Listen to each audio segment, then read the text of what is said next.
For years, a war has raged between the humanoid species blessed by the god of light and the demons of the god of darkness, and after a long and deadly battle, a group of heroes have finally made it to the Demon Lord's castle to put a stop to this.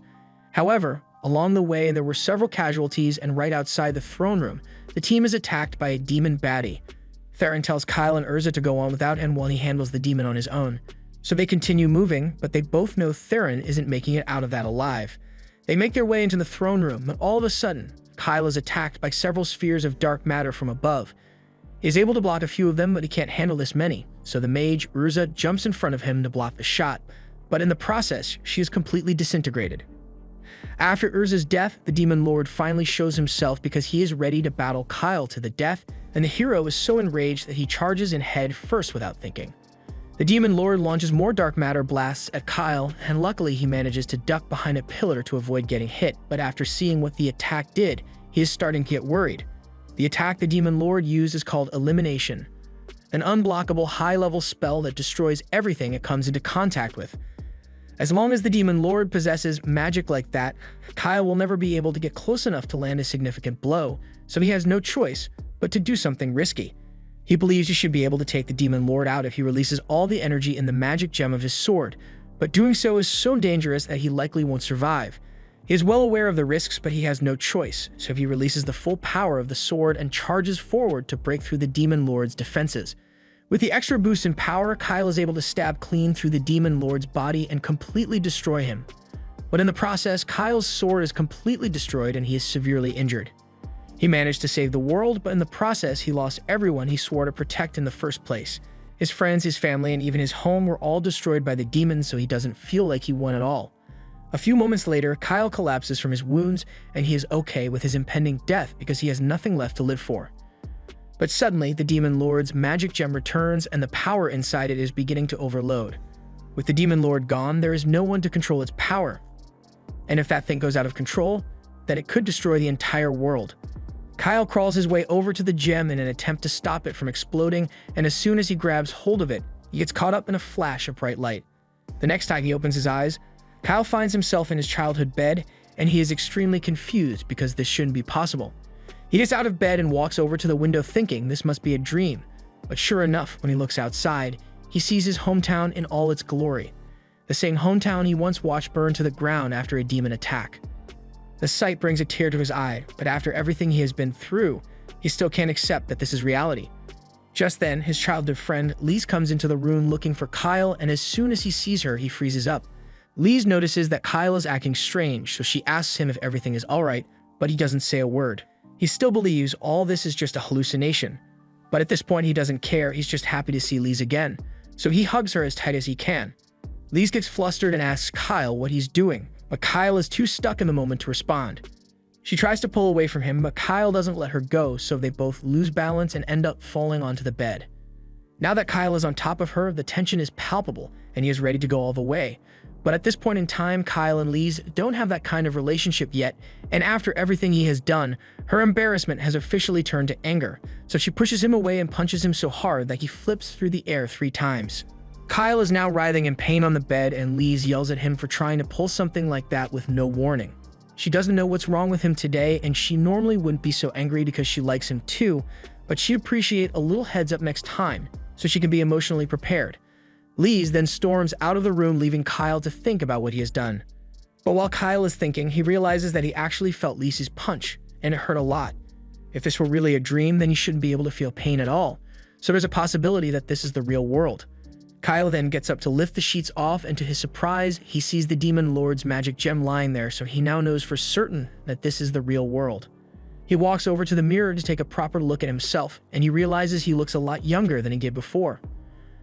On top of that, he clearly remembers suffering several fatal injuries after the battle with the Demon Lord, yet now his body is perfectly healthy. Furthermore, his hometown is back to normal, and Lise is alive, so he comes to the conclusion that he must have returned to the past somehow, and the only clue he has in regards to the cause is this magic gem. He knows the Demon Lord's magic power was immense, but even then, a spell that allows you to return to the past should be impossible to create. Just then, Kyle's stomach growls because he hasn't eaten yet, so he heads downstairs to get some food. When he walks into the kitchen, he is surprised to find a full meal laid out for him, and he realizes that Lise must have made it for him before she left. He remembers how Lise would often come over to cook for him since he and his mom never had the time, and he is very grateful for her help. He sits down and pulls out a bowl to taste the food, and he absolutely loves it. It has been years since he has gotten to eat proper food since on the battlefield. He had to survive off calorie rations in the middle of nowhere. A few minutes later, Theron comes downstairs because he's hungry too, but once he sees all the empty plates in front of Kyle, he realizes he was too late. Kyle even finished the entire pot of stew too, and while Theron is complaining about all the food being gone, Kyle thinks about how absurd this whole thing is.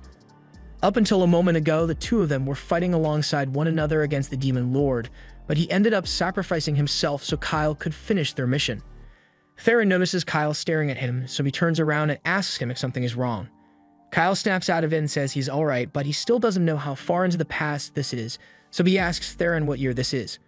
Theron is a little confused since that's an odd question to ask, but he tells Kyle that today is the 24th of May in the year 2823.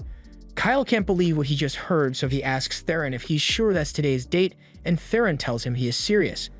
Today happens to be Kyle's birthday, so Theron says he will forgive him for finishing all the food, but he is still starving, so he plans to go get something to eat from Lise. Although, he's probably going to have to get down on his knees and beg before she'll agree to feed him. Something like this is pretty normal for Theron since there's no such thing as pride when it comes to food for him. But while he's doing that, Kyle stays in the kitchen because he has to put some serious thought into his next move. If he really has returned to the past, then he's going to need to talk to his mom about this. He heads out to the shed and goes down into the library to find his mom, and when he finally spots her, he's happy to see her again, but he can't get the image of her brutal death in the future out of his mind. His mom is surprised to see him because Kyle never comes down into the library at night, but he points out that it's already morning, so she must have spent the entire night reading without realizing it. She apologizes for spending so much time down here, but that's not why Kyle came. He tells her he actually has a question about magic theory, and as one of the few archmages in the country, he figured she'd be the best person to ask. His mom says she'll gladly listen to his question, so Kyle asks her if there are any spells in the world that can send a person back in time. Kyle's mom answers, saying spells like that do exist, and he is surprised because he has never heard of a time spell before. His mother goes on to explain that not much is known about time magic, and while they know it exists, no one would be able to use it. The reason the spell can't be used is because it requires an unfathomable amount of magic power, so there isn't a mage in the world who could possibly pull it off. And even if the greatest mage in all of history were to attempt the spell with every ounce of magic in their body, they would barely be able to travel a single second back in time. Kyle asks if it would theoretically be possible to travel years back in time with the help of a magic item, and now that his mom thinks about it, using a magic item to store power would make time travel possible. But it would take over 1,000 years to store that much energy, so she doesn't think it would work. Kyle asks her if it'd be possible for someone to use the Forbidden Rite, but his mother is more concerned about how he knows of that spell in the first place. Kyle makes up an excuse and says he just read about it in a book and he'd never even dream of attempting it.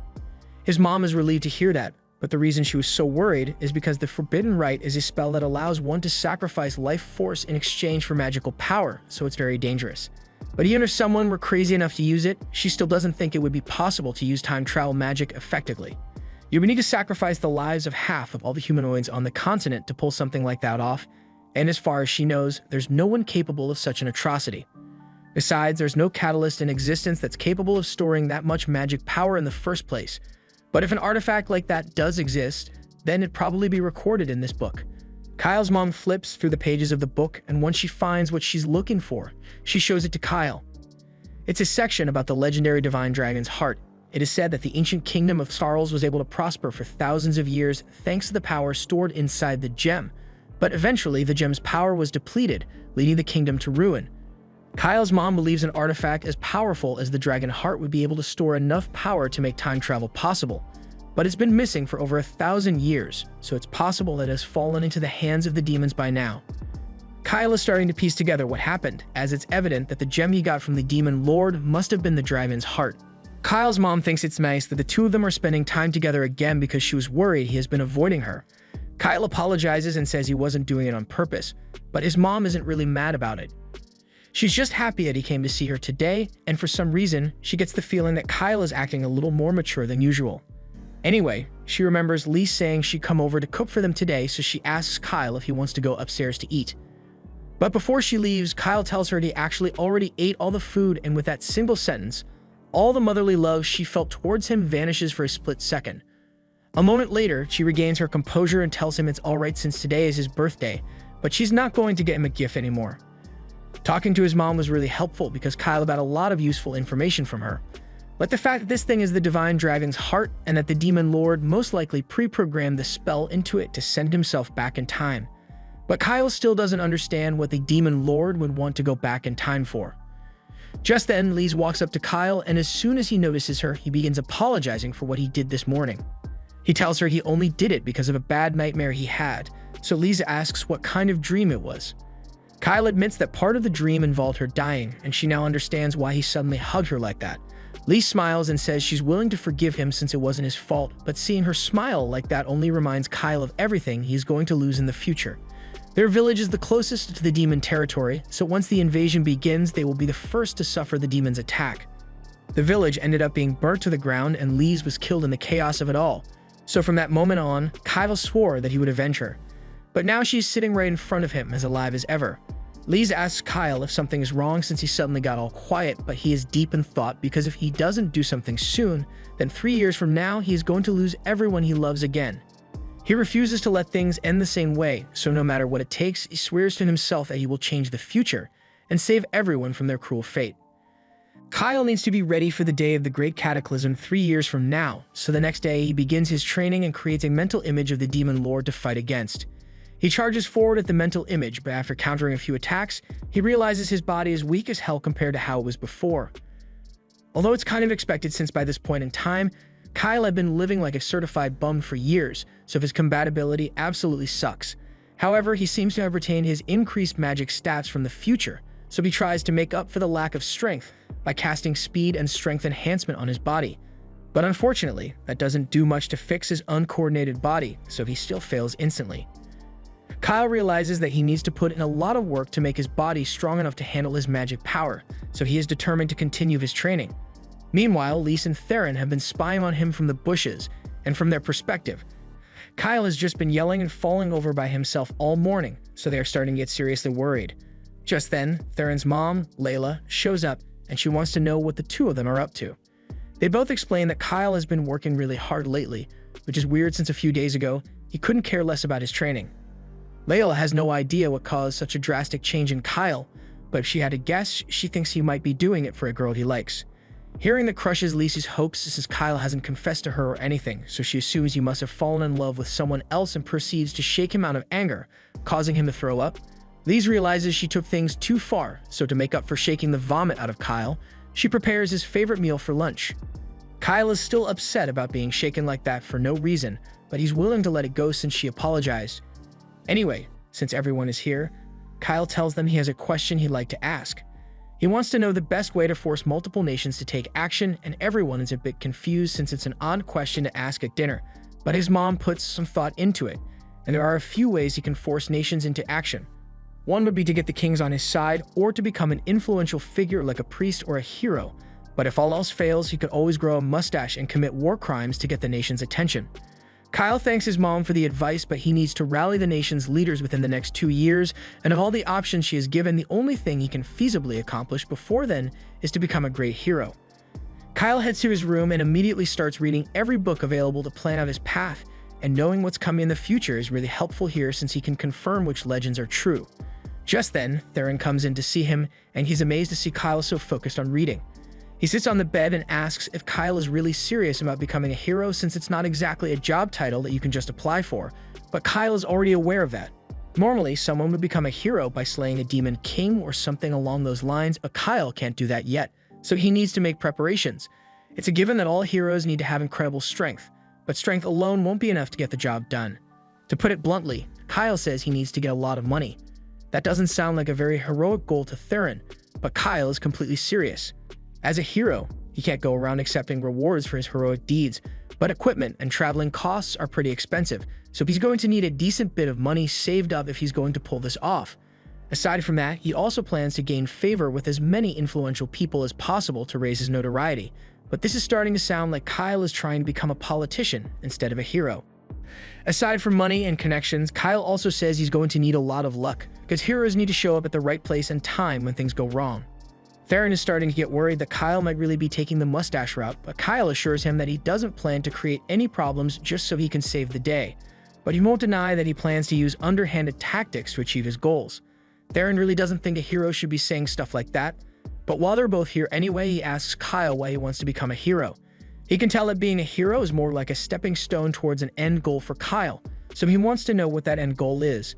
Kyle admits that he does have his reasons for wanting to be a hero, but he can't share that information right now, so Theron is just going to have to trust him on this. The next morning, Kyle talks to Layla and informs her that he will be going out on an adventure soon, and Layla thinks it's a good idea since it's important to go out and learn about the world. She asks Kyle if he has told his mom yet, and Kyle has already talked to her about it this morning, although he hasn't gotten a chance to talk to Lise yet. Since Kyle will be gone for a while, Layla tells him to take Theron with him. Kyle already intended to have Theron come along, so he thanks Layla for permitting him. But this is the first time Theron is hearing of any of this. After that, Kyle goes to talk to Lise and tells her he will be leaving in 2 days. She seems upset that he will be leaving, but she doesn't want to stop Kyle from reaching his goal, so she asks him where he is going. Kyle tells her that his first stop will be the royal capital, Malad, and once he gets what he needs from there, the real work begins. Lise suddenly says she has a favor to ask, but Kyle already knows what she's going to say, so he tells her he can't let her come with him. She asks him why she can't come even though Theron is going with him.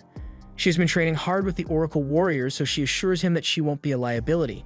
Kyle says he just wants to be sure that she's in a safe place, and Lise is about to argue, but before she can say another word, Kyle kisses her and says that when he returns, she will be the first person he visits, so he just needs her to have some faith in him. Lise was so flustered by the kiss that she can't argue anymore, so instead she tells Kyle that as long as he promises he won't do anything reckless out there, she is willing to wait for him. The next day, Kyle needs to go shopping for supplies for his trip, so he asks Lise to come with him, but while they are both in town, Lise spots an elf over by one of the stalls. Lise is intrigued because it's unusual to see an elf in this part of the country, but Kyle is even more intrigued because this isn't just any elf, it's Urza. Kyle recalls all the time he spent with Urza in the future and how she loved him so much that she told him her true name, which is a really big deal among elves. He is so stunned by the sight of her that he accidentally blurts out her name, Exis, but he probably shouldn't have done that since in this time, Urza has no idea who he is, so the fact that a random human knows her true name puts her on edge, and she's about to draw her sword on Kyle. Kyle doesn't want Urza to make a scene, so he grabs her arm and tries to get her to calm down, but nothing is working, so he's forced to use her true name to put her to sleep.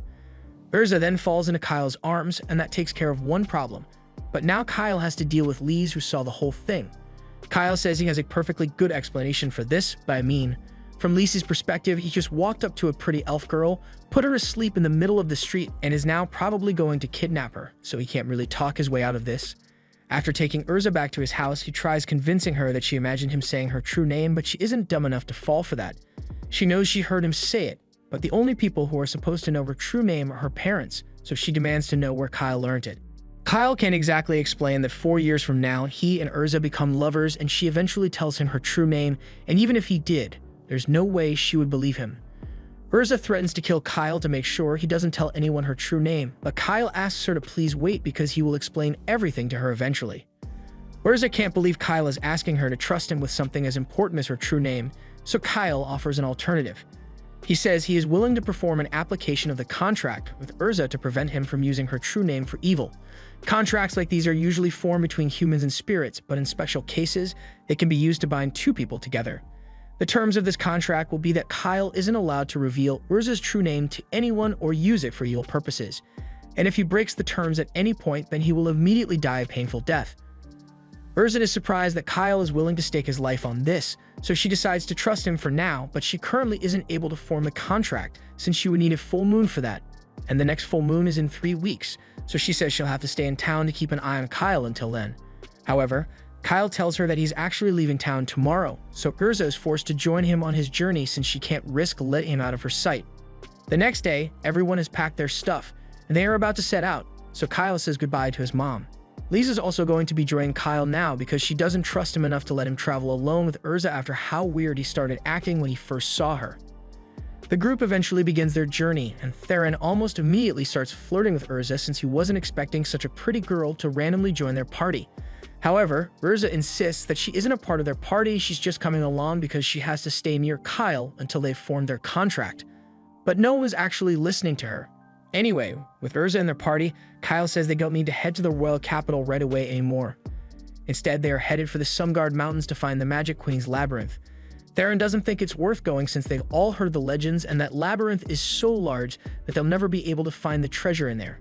Kyle assures them that they don't have to worry about that because he has prepared a detailed map to lead them through the labyrinth. Kyle made the map using the memories of his adventure through the labyrinth in the future.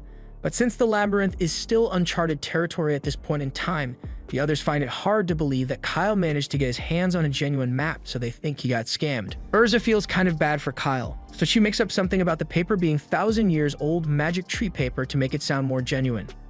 Kyle most definitely got that paper from some random book in the library, so he knows Urza is just BSing, but the others don't know that, and they trust Urza's word a lot more than Kyle's, so they immediately believe that the map is real.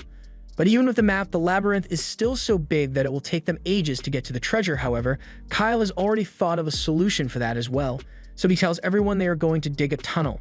They begin preparations on the tunnel right away, and with this, they should be able to avoid all the deadly saw traps laid out across the labyrinth. They've even got Urza helping out with an earth spirit to reinforce the tunnel, so it doesn't collapse, and she seems really motivated for some reason, so she urges Kyle and Theron to work even harder. After a long day of digging, everyone heads back to camp where Lise has prepared a delicious meal for them. Everyone loves the food, so Lise tells them they can have as much as they like. After all, she had a lot of ingredients to work with. Urza asks Lise if she was the one who caught the bear because she didn't think Lise was proficient with weapons. But Lise never said she used a weapon, she just beat the bear to death with her bare hands, something that's completely normal for her. After dinner, Urza uses some of her spirit magic to create an artificial hot spring in the middle of the mountain, so she and Lise take a soak in it, and while they're in there, Kyle has to do everything within his power to stop Theron's degenerate butt from jumping over the wall to peep. The next day, everyone gets back to working on the tunnel, but while the others are on their break, Urza approaches Kyle and demands to know why he wants to become a hero so badly. She knows the others haven't been prying for answers from him because they trust his judgment, but Urza doesn't trust him at all. She wants to know what's driving him to work so hard because no ordinary person would go so far just to become a hero. This entire time while working on the tunnel, Kyle has been wearing rings that make his body 9 times as heavy as usual, yet he hasn't once stopped or complained. She asks if his reasons for doing all this have anything to do with how he knows her true name, but before Urza could get a response, Kyle's shovel strikes the wall of the treasure vault, so he cuts Urza off and asks her to go get the others.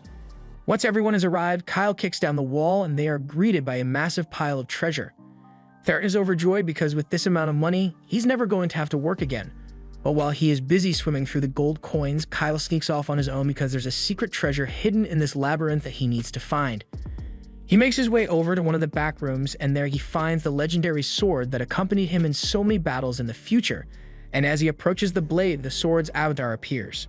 Sylvie begins her speech congratulating the brave challenger who overcame the trials of the labyrinth, but Kyle suddenly covers her mouth to shut her up because he doesn't want his friends to find out about her yet. Sylvie gets mad and yells at him for daring to treat her with such disrespect, but this has nothing to do with disrespect, he just really needs her to be quiet for a second. Once Sylvie has calmed down, Kyle tells her he knows that she is a copy of the Queen of Sildoniaxarles, and he didn't actually go through all the traps she set in the labyrinth, he just dug a shortcut to get in quickly. Sylvie can't believe Kyle was able to cheat her labyrinth so easily, and Kyle would love to explain how he knew how to get here, but it would be quicker to just go through the final trial so she can see for herself. The final trial in question involves Kyle pulling out the sword so Sylvie can read his memories, and when she does, she gets a full recap of all the tragedies that are going to happen in the future, all the way up to the point where Kyle touches the dragon's heart and is transported back in time. She has a hard time believing that what she just saw was true because she had no idea time magic could be used on such a scale. But if all that was in Kyle's memories, then it has to be true. Just then, the others realize Kyle is missing, so they go looking for him, but Kyle hasn't informed them about any of this stuff yet, so he asks Sylvie to just play along and act like. He grabs the sword, and as his friends approach, he excitedly yells that he found an intelligent sword. A little while later, Sylvie has been introduced to everyone, and she's currently enjoying herself with some of Lisa's cookies, as it's been centuries since she got to eat any actual food. Lisa asks Sylvie if she's really the Magic Queen, but to be more exact, Sylvie is only part of the Magic Queen. She's a magic life form created to evaluate the people who would eventually find this treasure vault, and if she had deemed them unworthy, then she would have had to blow up this entire place. But she thinks Kyle is interesting, so he has her approval for now. She also tells them to bring that bag along since it is connected directly to the treasure vault. Since Kyle has gotten the treasure he needed, he and the others head over to the royal capital. And while they are there, Sylvie keeps trying to run off to go try out all the food stalls, but Theron doesn't want her getting lost. The reason they came here is that they need to get some new equipment, and Kyle knows the perfect place for it.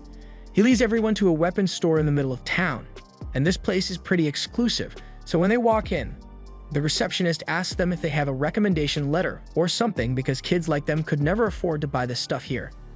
Kyle recalls that this store requires a membership fee to get service, but with how much treasure they have now, the membership fee isn't something he needs to worry about. He hands the receptionist some gold coins from the treasure vault, and the receptionist can hardly believe what Kyle just gave him, but he did pay the fee, so he tells Kyle and the others they can head in now. Once they are inside, they are introduced to the owner of the shop, Fezba, and he offers to help them pick out the gear they need. Sylvie notices a few swords on the wall, and she recognizes them as some of Melanis's work. Fezba is surprised that she can tell that from just a glance, but she's right. These swords were made by the great craftsman, Melanis, from ancient times. However, Sylvie has actually met Melanis before, and his work wasn't the best, but he threw a tantrum every time she criticized him. Fezba is confused by what Sylvie just said, but before she can say anything else, Kyle steps in and drags her away because they can't let anyone find out that she's the Queen of Magic. Anyway, Fezba begins showing everyone around the shop, and for Kyle, he suggests this set of dragon-scale armor, handcrafted by dozens of underpaid workers and loaded to the gills with resistance magic. Kyle really likes the practicality of the armor, so he decides to buy it, and Fezba is shocked that he made the decision so quickly because this thing is really expensive. Kyle asks Theron if he'd like to get a set of dragon armor as well, but Theron doesn't want to wear a matching suit with Kyle, so he says he will get something else. Kyle is fine with that, and since everyone is here already, Kyle tells them they can grab anything they think they'll need. The others grab things like spirit bracelets, gauntlets for Lys, and arm gear for Theron to boost his power, but it does absolutely nothing for his charisma. Now that they've gotten all the equipment they'll need, Kyle asks Fezba if he has any magic stones in stock, so Fezba shows him one of his most popular items. It's a magic stone enchanted with explosion magic, so it is very useful in offensive combat. Explosion stones are great, but Kyle is actually hoping for something that would be effective against reptile-type monsters, so Fezba shows him a magic stone enchanted with a cold spell. Lizards are weak to the cold, so this should be fairly effective against them. However, it is difficult to enchant a magic stone with a cold spell, so these are rather expensive. Kyle doesn't even bother asking what the price is, he just says he wants to buy every single cold stone that Fezba has in stock. He also wants all of Fezba's healing potions as well, and Fezba is speechless because buying all those potions would cost an astronomical amount of money. Kyle agrees that it's a bit impractical because it would take ages to carry all the coins here. So instead, he just plops a bag of gems worth 10 million coins on the table and says they'll call it even. After that, Kyle and the others leave the store, but Theron is a little worried that rumors about them being rich might start spreading, and they wouldn't want the IRS knocking at their door. Kyle tells him he doesn't have to worry about that because they are leaving the capital tomorrow, but the others are surprised as they didn't know their stay here would be so short. This is the first time Lys or Theron have ever been to the capital, and they want to make the most of it, so Theron runs off to go live his big city dreams, and Urza tells Lys that she'll show her around town. Sylvie also tries to run off to try some more snacks, but Kyle stops her because there's something the two of them need to discuss while the others are gone. Kyle takes Sylvie back to the inn, and once they are inside, he asks her if she thinks the future can really be changed, but Sylvie thinks his question is dumb because the future was never set in stone to begin with. The way she sees it, the spell that brought Kyle back in time probably plucked his soul out of his current timeline and placed him at an earlier point in a different timeline, which is why the dragon heart that he used as a catalyst is in his possession, even though the dragon heart of this timeline is still out there somewhere. Kyle's very presence in this timeline is bound to cause changes, but at this rate, the Great Invasion is still bound to happen at some point, so they'll need to do something about that. Knowing that his actions can change the course of fate is good enough for Kyle, so he's willing to do whatever it takes to save the world, but there is still one thing he is curious about. There are currently 2 dragon hearts in this world because of the time travel, but if that's how it works, then Kyle wonders why there's only one of him here. Sylvie has a theory about this as well, so she tells Kyle about one of the most forbidden forms of magic out there, soul fusion. In this world, a person's max magic power is determined at birth, and no amount of training can change that, but back in the prime of Syldonia, they discover that the magic power of a person could be increased by fusing 2 souls together. Naturally, they performed experiments on infants with artificial souls, but it ended in a catastrophic failure, so soul fusion was categorized as forbidden magic. Regarding what happened to Kyle, Sylvie believes that the souls of the Kyle from the future and the Kyle from the past were fused together, and thankfully, since they were the exact same, it seems to have happened without any major complications. As a result, his magic power was practically doubled, so Kyle should be way stronger than he was in the previous timeline. He may even be able to use the highest form of magic, but whether he can master is another story entirely. This is an unprecedented case, so Sylvie has no idea what implications or side effects it may have on Kyle. With that said, she tells him she'll give him advice if anything comes up, so he had better tell her as soon as he feels anything off. Later that night, Lise and Urza return from their sightseeing, and Lise is ready to go to sleep, but Urza says she'll stay up for a little longer since she enjoys the sight of the full moon since it only happens once a month. Hang on, the only reason she's here is because she had to stay near Kyle until the full moon so she could perform the contract, but she completely forgot, and the night is almost over so she has to find Kyle quickly. Kyle was out in the forest training with Sylvie when Urza suddenly comes running up to him. She reminds him that tonight is a full moon, so they need to do the contract ritual now. Kyle had completely forgotten about that, and he's still willing to go through with the contract, but he has been training for hours already, and he was just about to go to sleep, so he asks her if they can just do it next month instead. Urza refuses because she can't just leave things as they are, so Kyle eventually agrees and Urza begins drawing the contract circle. While she was growing up, Urza always saw the contract of application as a sign of commitment between lovers, and she'd always see it done at the weddings in her village, so she had hoped she would get to experience it one day. But she never could have expected that it would happen like this. She eventually finishes drawing the circle, so she tells Kyle she's ready to begin. However, Kyle has been asleep for a while now. Urza yells at him to get up already because they need to get this done before the night ends, so Kyle wakes up and the two of them stand in the middle of the circle. Kyle recalls how he and Urza performed the ceremony back when they got married in the other timeline, so after he vows not to use Urza's true name for evil, he steps forward and kisses her. Urza is so stunned that she doesn't react initially, but when she finally processes what's happening, she pushes Kyle away and demands to know what he thinks he is doing. Kyle doesn't understand why she's so upset since this is just the final step of sealing the contract, but Urza tells him that there's only a kiss at the end when the contract is being done for a marriage, and this wasn't meant to be a marriage contract, so Urza is pissed. The next morning, Kyle and the others start leaving the capital. Lise notices that the others look awfully tired. Kyle says he and Urza were up late at night because of a little incident, but Urza doesn't want to talk about it. As for Theron, he was up all night trying to get a girlfriend, but even though he's rich now, he had no such luck. Anyway, the group is headed for Arkan now, but Kyle didn't want to explain why, so he just told everyone that Sylvie has a prophetic ability that said they should go there. Upon arriving in Arkan, the group just so happens to show up right when Princess Melina is having a town visit. Melina is a kind princess, beloved by all her people, so the others are excited to see her, but Kyle is the only one who knows that 2 days from now, Melina is fated to die. In 2 days, Melina's caravan will head to the village of Scenes. Along the way, she will be attacked by a Hydra and killed. Scenes was recently attacked by Hydras, so Melina's plan was to go there to show her support for the region, which ultimately led to her demise. Kyle thinks what happened is the natural result of her poor choices, since going to the village of Scenes while it's still dangerous, even out of kindness, was a dumb decision. Sylvie asks if it's possible that Melina was assassinated, and it was covered up to make it look like a monster attack, and Kyle admits that there were rumors that Melina's brother, Prince Karanes, was behind it, but no evidence was ever found regarding his involvement. It was ultimately deemed an unfortunate accident, and Kyle plans to use that unfortunate accident to his advantage, so he can become a hero. But he's going to have to be careful about how he does it since he needs to make it look natural when he saves her. But he has no idea where or when exactly the attack will happen, so he's going to have to keep an eye on the princess. Just then, Theron walks in, and he's disappointed because he just spent the last few hours trying to figure out Princess Melina's route for tomorrow, but he found nothing. Kyle is surprised and asks why Theron is so interested in Melina's route, so he explains that he plans to follow Melina around, and the second she gets into danger, he will swoop in to save her so she falls in love with him. Kyle is disappointed that he came up with the same plan as someone like him. But to be clear, Kyle explains that he's not following Melina for any creepy reason, he just has reason to believe that she might be in danger, so he needs to make sure she stays safe. Theron gets excited once he realizes that Melina really is in danger, because that means as long as he stalks her long enough, he's gonna get a chance to save her life. The next morning, Melina's caravan leaves, so Kyle and the others are waiting out in the forest so they can keep tabs on her.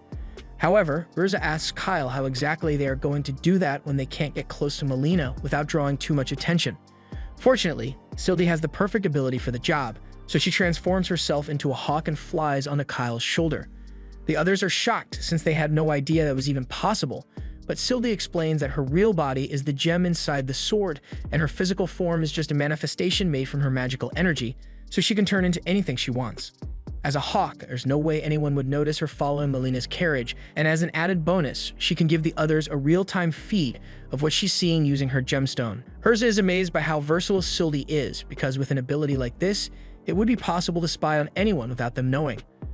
A few moments later, Sylvie informs everyone that something strange is going on, but it's not monsters like Kyle thought it would be. Instead, the drivers of Melina's carriage suddenly stopped and started attacking Melina's guards for no reason. This is really bad, so Kyle tells the others they need to hurry before something bad happens to the princess. Over by the carriage, the drivers have just finished eliminating all of Melina's guards, so they move on to the next step of their plan and cover the carriage in some mysterious powder. Just then, Kyle and the others arrive, and before the drivers can even respond, Kyle uses haste magic to dash forward and knock them both out in an instant. Now that the guards have been incapacitated, the others tie them up so they can be questioned later, and Theron goes to check inside the carriage to see if the princess is alright. She seems to be unconscious, but other than that, she is thankfully unharmed. However, keeping her that way might be a little harder than they thought, because the group is suddenly surrounded by a horde of hellhounds. They all start doing their best to fend the hellhounds off, but there are so many of them that a few manage to slip past and go for the unconscious drivers. So much for Kyle's plan to interrogate them, but the group has bigger issues to deal with, because if they don't do something soon, and the same thing might happen to Princess Melina. Kyle asks Theron if he can drive the carriage so they can get out of here, but the carriage reins have been cut, and it will take at least a few minutes for him to get it fixed.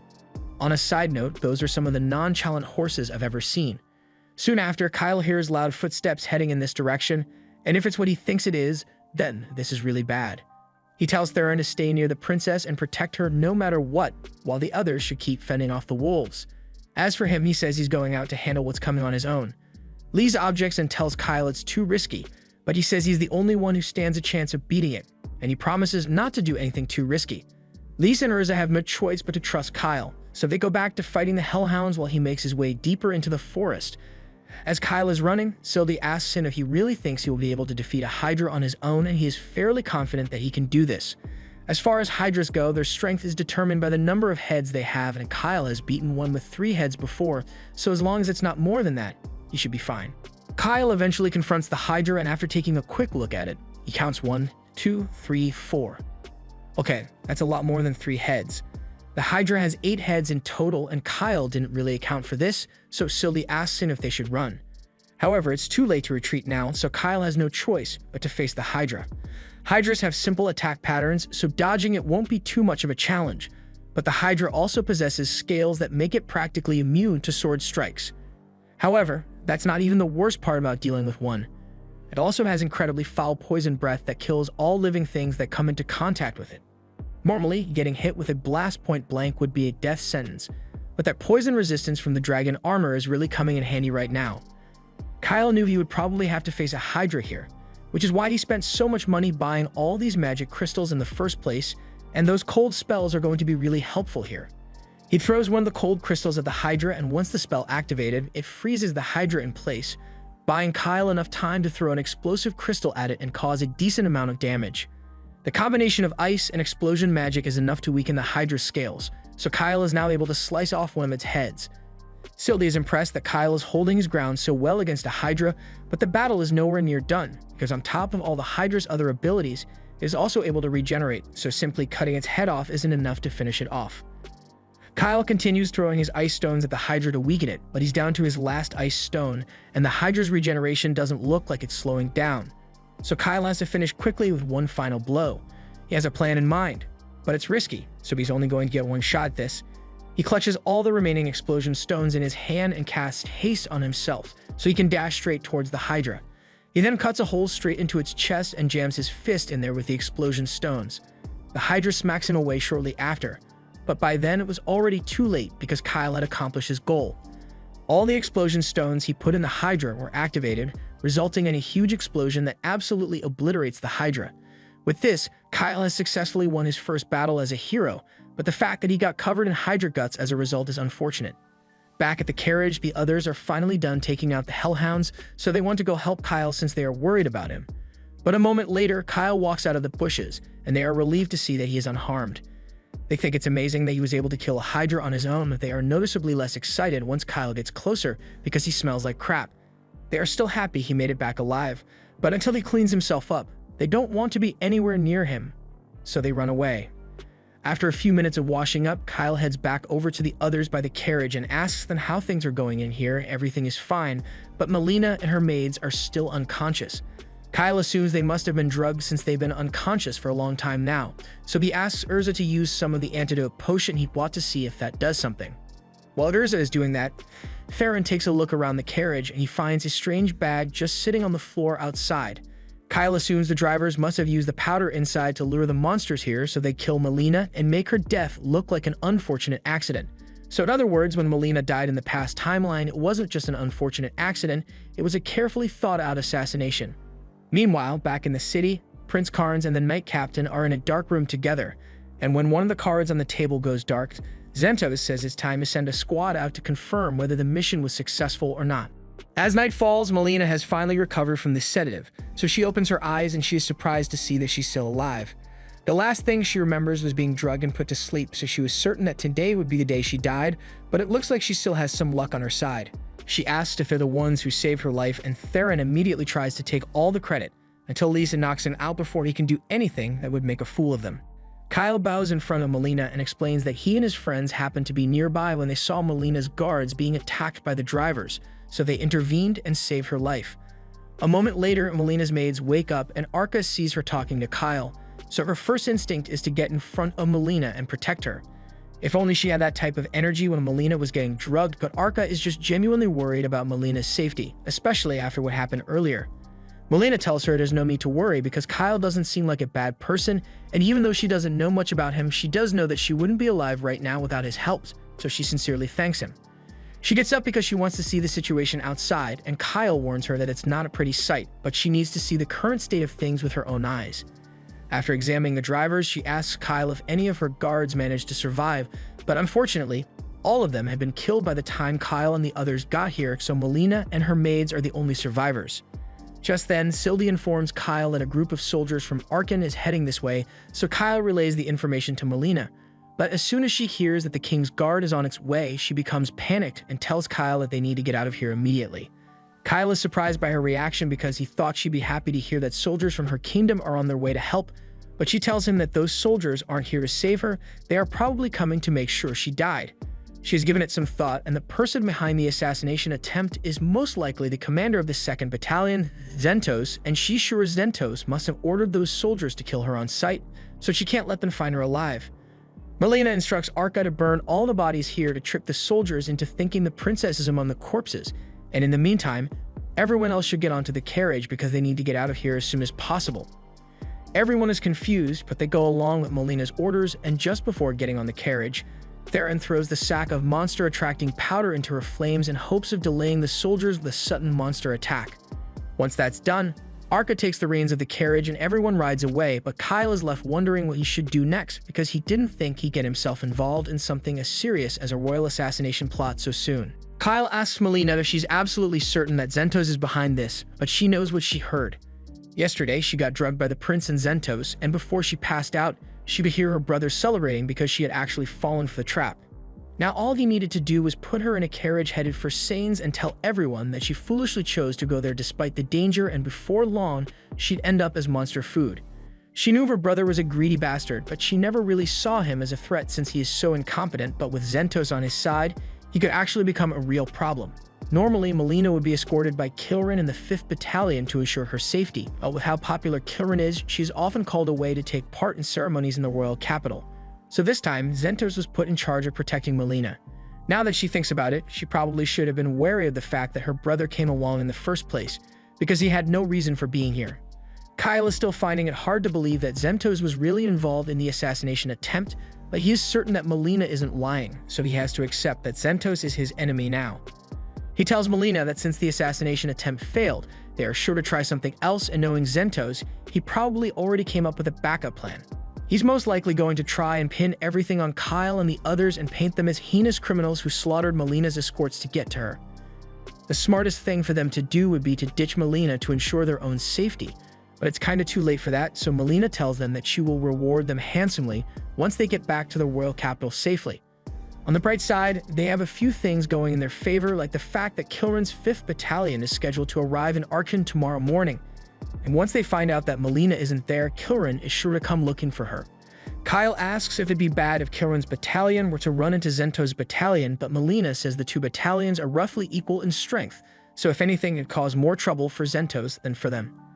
If that's the case, Theron suggests that they could just hide out in Sains until the situation blows over, but Kyle doesn't think it's a good idea since Zentos would probably just destroy the entire village to keep things quiet. Lise asks if he'd really go that far, but he has already killed a few royal guards to get to Melina, so it stands to reason that he won't stop when faced with 100 villagers. It's risky, but Kyle thinks the best course of action right now would be to head back to Archon since the city has over 10,000 people living there, and there's no way Zentos would be able to kill all of them. Plus, if they can meet up with Kilrin's battalion, they might stand a good chance of surviving. Melina agrees with Kyle's plan, but if they turn back now, they are bound to run into Zentos' men, so she asks him if he has a plan in mind to slip past them. But Kyle calmly explains that he plans to cut straight through Zentos' men. They stop the carriage to prepare, and thanks to Sylvie's surveillance, they are able to figure out that Zentos isn't with his battalion. Since Zentos isn't here, they just need to focus on defeating the regular soldiers, and luckily, Kyle already has a plan for that, but it involves a lot of explosion stones. They can't guarantee that Melina won't be hurt by the shockwaves, so Lise gives her a case of high healing potions and tells her to drink one if she's injured in any way. Melina is a bit shocked by how much equipment Kyle's team has since this stuff must have cost a fortune, and it did, but money's not a problem for them. Meanwhile, back in the capital, the prince is freaking out because the assassination attempt failed. Zentos assures him that he has already sent his men out to finish the princess off, but the prince wants to know why Zentos isn't out there searching for her with his battalion. Zentos explains that Kilrin is going to arrive tomorrow morning, and when she realizes that the princess isn't here, she's bound to question the prince about her. And the prince is a walking mess when it comes to thinking on his feet, so Zentos needs to be by his side to come up with an excuse for him. The prince can't argue with that, but he reminds Zentos that now that he's involved in his plan, he won't tolerate any more screw-ups from him. As the soldiers continue chasing Melina's carriage, one of the scouts they sent ahead runs back to report that he just saw the carriage turn around, so it should be heading this way soon. The vice commander orders everyone to stop and draw their bows to intercept the carriage, but just as the carriage comes into view, several explosion stones fall from the sky. This was part of a carefully orchestrated airstrike with the help of Sylvie, and now that the soldiers are disoriented, the carriage drives straight through chaos. Urza uses wind magic to shield the carriage from the explosion magic, while Theron is having the time of his life throwing explosion stones at the soldiers. It's not the most elegant way of doing things, but hey, at least it worked. However, once the vice commander regains his bearings, he orders all the soldiers who are still alive to get up and chase after the carriage. They still need to keep moving to avoid being captured. Unfortunately, as a result of all the explosions, one of the carriage's wheels was blown off, and there's no way they'd be able to fix it in time, so they are going to have to continue without it. Lise tells the princess and her maids that they can ride on the horses, and Kyle plans to use Urza's Wind Walker spell to boost his speed enough to keep up with them on foot, but there's no way they'd be able to outpace the remaining soldiers like this.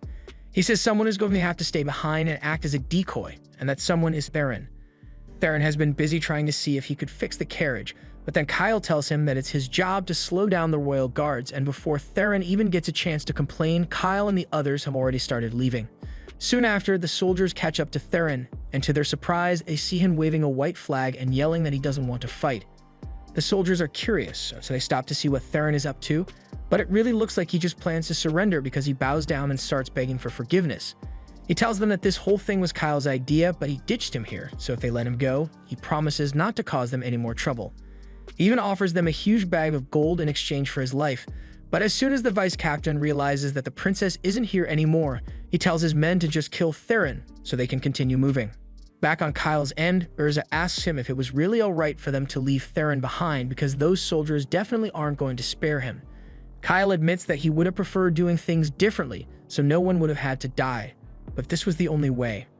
Urza can't believe Kyle was really willing to sacrifice his best friend for the sake of the mission, but that's not actually what he meant. Urza would know this since it hasn't been long since she met Theron, but he is actually way stronger than Kyle or Elise. Meanwhile, Theron has just beheaded the battalion's vice commander, and his whole pathetic surrender was just a ploy to get them to lower their guard. Now that the soldiers are rattled, he takes off all of his gravity training weights and gets ready for a quick 1 versus 30. In less than a second, Theron dashes forward and effortlessly slices the heads off 3 of the soldiers. Afterwards, he runs back in to do the same to the rest of the soldiers. A few of the soldiers try to sneak up on him from behind, but Theron was already prepared for that, so he throws an explosion stone at their feet. The resulting explosion scares the soldiers' horses away, so now there's no way they can escape. Kyle explains to Urza that Theron may lack an aptitude for magic and have a questionable personality, but when it comes to sword skills, Kyle couldn't hold a candle to him. He never slacks off with his training, and he is always wearing those gravity bracelets to push himself. On top of all that, he's an extremely ruthless fighter, so Kyle would never want to have to face him in combat. However, if Theron is such a disciplined fighter, then Urza asks why he's always acting so goofy, but that's mostly just an act he puts on to make people underestimate him. Granted, he is still pretty weird regardless. Kyle has full confidence that Theron will win that battle, but up against 30 royal guards, Theron is going to have to go all out with lethal force. Kyle had hoped to resolve this without killing the soldiers since they are just following orders, but things don't always work out the way you intend. After several minutes of battle, there are now only 8 soldiers left and Theron is starting to get tired, so he drops his sword and tells them they don't need to fight anymore. All he wanted to do was slow them down, and by now he has bought enough time for Kyle and the others to make it back to Archon. So his job is done. Besides, by now the soldiers must have realized that they aren't strong enough to defeat him, so if they leave, he's willing to let them go. The soldiers think about it for a second, and they really aren't getting paid enough to do this, so they all pick up their injured comrades and start limping away to get help. However, Theron can't leave any loose ends behind, so even though he said he would let them flee, he throws another explosion stone at the soldiers and rushes in to finish off the survivors. That seemed unnecessarily brutal, but Kyle did mention that Theron is a ruthless fighter. Meanwhile, back in Archon, Zentos realizes that someone must be interfering with his plan because he hasn't gotten any updates from his men. He decides to go out to see what happened for himself, so he leaves a few soldiers in charge of the prince and rides into the forest. Sylvie spots Zentos heading straight for the group, so she warns Kyle that a powerful knight is approaching, but a moment later, Zentos notices Sylvie and blasts her out of the sky. Kyle immediately realizes it must be Zentos since no one else would have been able to notify Sylvie or shoot her down with such accuracy, so he tells Melina to go hide in the woods for the meantime. He also asks Urza and Theron to take Melina and run if anything seems strange, but Zentos is the greatest knight in Zergus, so Melina asks Kyle if she's sure he can beat him alone. Kyle admits that he would have preferred to avoid fighting Zentos altogether, but right now, he doesn't have a choice. Melina has been wondering about this for a while now, but Kyle keeps speaking about Zentos almost as if he knows him personally, so she asks him if there's something he's hiding from her. Kyle doesn't know what to say here, but luckily Melina backs off because she doesn't want to be rude to the man who is risking his life to save her. A little while later, Zentos is riding through the forest when he finds Kyle standing in the middle of the road. Zentos asks if Kyle is the one who has been helping Melina, and Kyle confirms it, but he asks why Zentos came alone when he could have easily brought the rest of his soldiers. So Zentos explains that he doesn't want to get any more of them killed when they aren't directly involved in this. Kyle knows this is going to sound strange coming from him, but he doesn't want to kill Zentos, so he asks him if he would be willing to surrender. Kyle could even get the princess to officially pardon him, but he wants to know why Zentos did all this since he is sure Zentos isn't the kind of person to be swayed by status or money. However, Zentos says there's no point in explaining things to someone like Kyle when he's about to die anyway, so it looks like Kyle really has no choice but to fight. Zentos and Kyle draw their swords, and after casting strength and haste on themselves, they charge at each other. Zentos uses his signature illusion magic to try to throw Kyle off, but he is able to dodge and counterattack regardless, forcing Zentos to pull back. Zentos is shocked since no one has ever managed to counter his illusion magic attack on the first try before, but Kyle knows all about it because in the previous timeline, Zentos was the one who taught him everything he knows about magic swordsmanship. They continue their clash, but there isn't much Kyle can do in this situation because at this point in time, Zentos is superior to him in every way. Zentos fires several bullets at him, and while he is busy deflecting those, Zentos tries to sneak attack Kyle, but Kyle reacts in time and leaps off the sword to save himself. He then throws an explosion stone at Zentos midair, but Zentos just knocks it back at him, so Kyle suffers severe explosion damage. While he is still recovering, Zentos tries to take advantage of the situation to finish him off, but once again, Kyle reacts in time and is able to parry Zentos' attack. However, when they clash blades this time, Zentos' sword begins to crack because Kyle's sword has greater durability. Xentos is forced to back off for now, so Kyle once again asks him if he is willing to surrender because he doesn't want to see Xentos die, but he has already made his decision, and nothing is going to change his mind now. Xentos realizes he doesn't have much time left, so he needs to make a move soon so he can finish Kyle off once and for all. They both charge at each other one last time, and in a fraction of a second, Xentos managed to parry Kyle's sword, leaving him wide open for a fatal blow. However, when Xentos brings his sword down on Kyle, it shatters into pieces because Kyle had hidden the dragon tear in his armor, and that thing is practically indestructible. Now, Kyle has the upper hand, but even with the shattered sword, Xentos refuses to give up, so he attempts to shank Kyle with what's left of his blade. However, Kyle has already regained his footing, so once Xentos gets close, he brings his sword down to finish this once and for all. Before the strike lands, Kyle has a flashback to the time he spent with Xentos in the previous timeline. After a long day of training, Xentos confided in Kyle that he had always served the royal family, and he was proud to fulfill that role. But at this point in time, the kingdom of Zergus had already fallen. Kyle honestly never had a good impression of the king of Zergus, and Xentos agrees that the king wasn't a suitable ruler, but nevertheless he swore his life in service of the kingdom. However, now that Zergus has been destroyed, Xentos was no longer bound by that oath, so he felt that he could finally be free. Back to the present, with tears in his eyes, Kyle slashes through Xentos' chest, causing him to fall to his knees in defeat. Xentos asks why Kyle didn't take his head off even though he had a clear shot at it, but Kyle couldn't bring himself to do that to an old friend. However, the chest slash is still very much lethal, so Xentos passes away shortly after. Kyle knows this is a victory, but he is still devastated because the reason he began this mission was because he wanted to save all the people he treasures the most, and Xentos was one of those people. He truly wishes there was a way to keep Xentos alive, but his plan requires Melina's survival, so this is the way things turned out in the end. Back at the castle, the prince is pacing around his room, wondering why Xentos hasn't taken care of the princess yet. Just then, the room's door bursts wide open, and at first the prince thinks it's Xentos returning with good news, but to his dismay, he finds his sister alive and well, along with her personal guards. Melina wastes no time and orders Kilran to seize her brother on suspicion of assassination. She even authorizes the use of force to interrogate him, so as Melina leaves the room, you can already hear the sounds of Karn's getting beaten up for what he did. She then turns to Kyle and the others and thanks them because without their help, she would not have survived to see another day. To show her gratitude, she asks them to accompany her to the royal capital so she can properly thank them, and upon arrival, they are invited into the castle.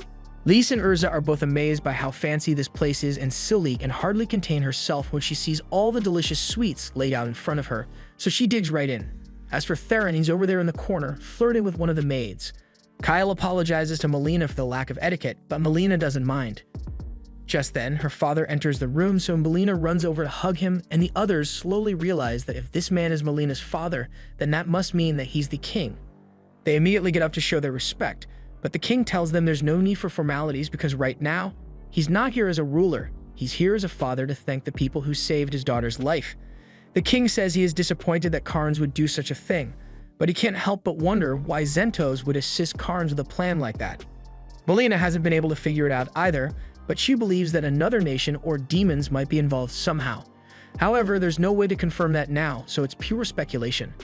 The king tells Kyle and the others that they must not speak a word of this to anyone, and Kyle assures him that none of them would ever reveal a secret that would harm the reputation of Zergus. Melina also tells the king that it's okay to trust Kyle's team, so he takes their word for it.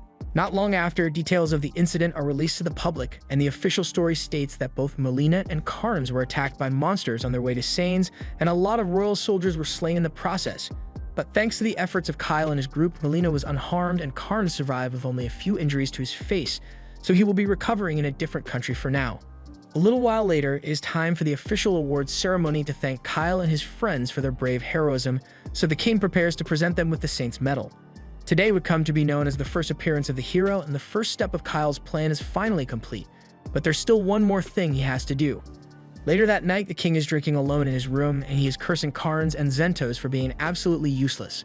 At this rate, he is inevitably going to have to hand the throne over to Melina. And when that happens, he has no doubt that she will build a better kingdom, but he doesn't want that. If Melina ends up becoming a great ruler, then the king will end up as a forgotten relic of the past, and he can't stand the thought of being second to his own daughter. He decides that he needs to come up with another plan to get rid of her, but as soon as he says those words, he is grabbed from behind by Kyle. Kyle has always known that King Ramones was an incompetent leader, but he had no idea he was the kind of man to kill his own daughter out of jealousy. In the previous timeline, after the invasion began, Kyle made a suggestion to Romanus to aid the dwarves in the next kingdom over to preserve allies for the fight against the demons. However, Romanus wanted to use it as an opportunity to extort the dwarves, so he withheld aid until they were in serious danger, and by then, it was already too late. That was one of the many mistakes that Romanus made, which ultimately led to the fall of the Zergus kingdom. Kyle initially wasn't going to hold a grudge against Romanus for something he hasn't done yet, but after hearing Zentos say that he failed to accomplish the mission Romanus gave him, Kyle has changed his mind. In hindsight, it makes perfect sense because Zentos was unwaveringly loyal to the royal family, so the only one who could send him to kill the princess would be the king. So even though Zentos probably didn't want to, his duty to the king compelled him to obey his orders. Kyle drags Romanus out onto the balcony, but Romanus shows no remorse and says everything would have worked out fine if Melina had just died. But that kind of thinking is why Kyle detests Romanus. Zentor's only crime was devoting his life to such a fool, and Kyle refuses to let his reign of idiocy continue any further. Melina is a bit of a schemer, but she's actually smart, so she'd do a much better job than someone like Romanus who is only interested in self-preservation.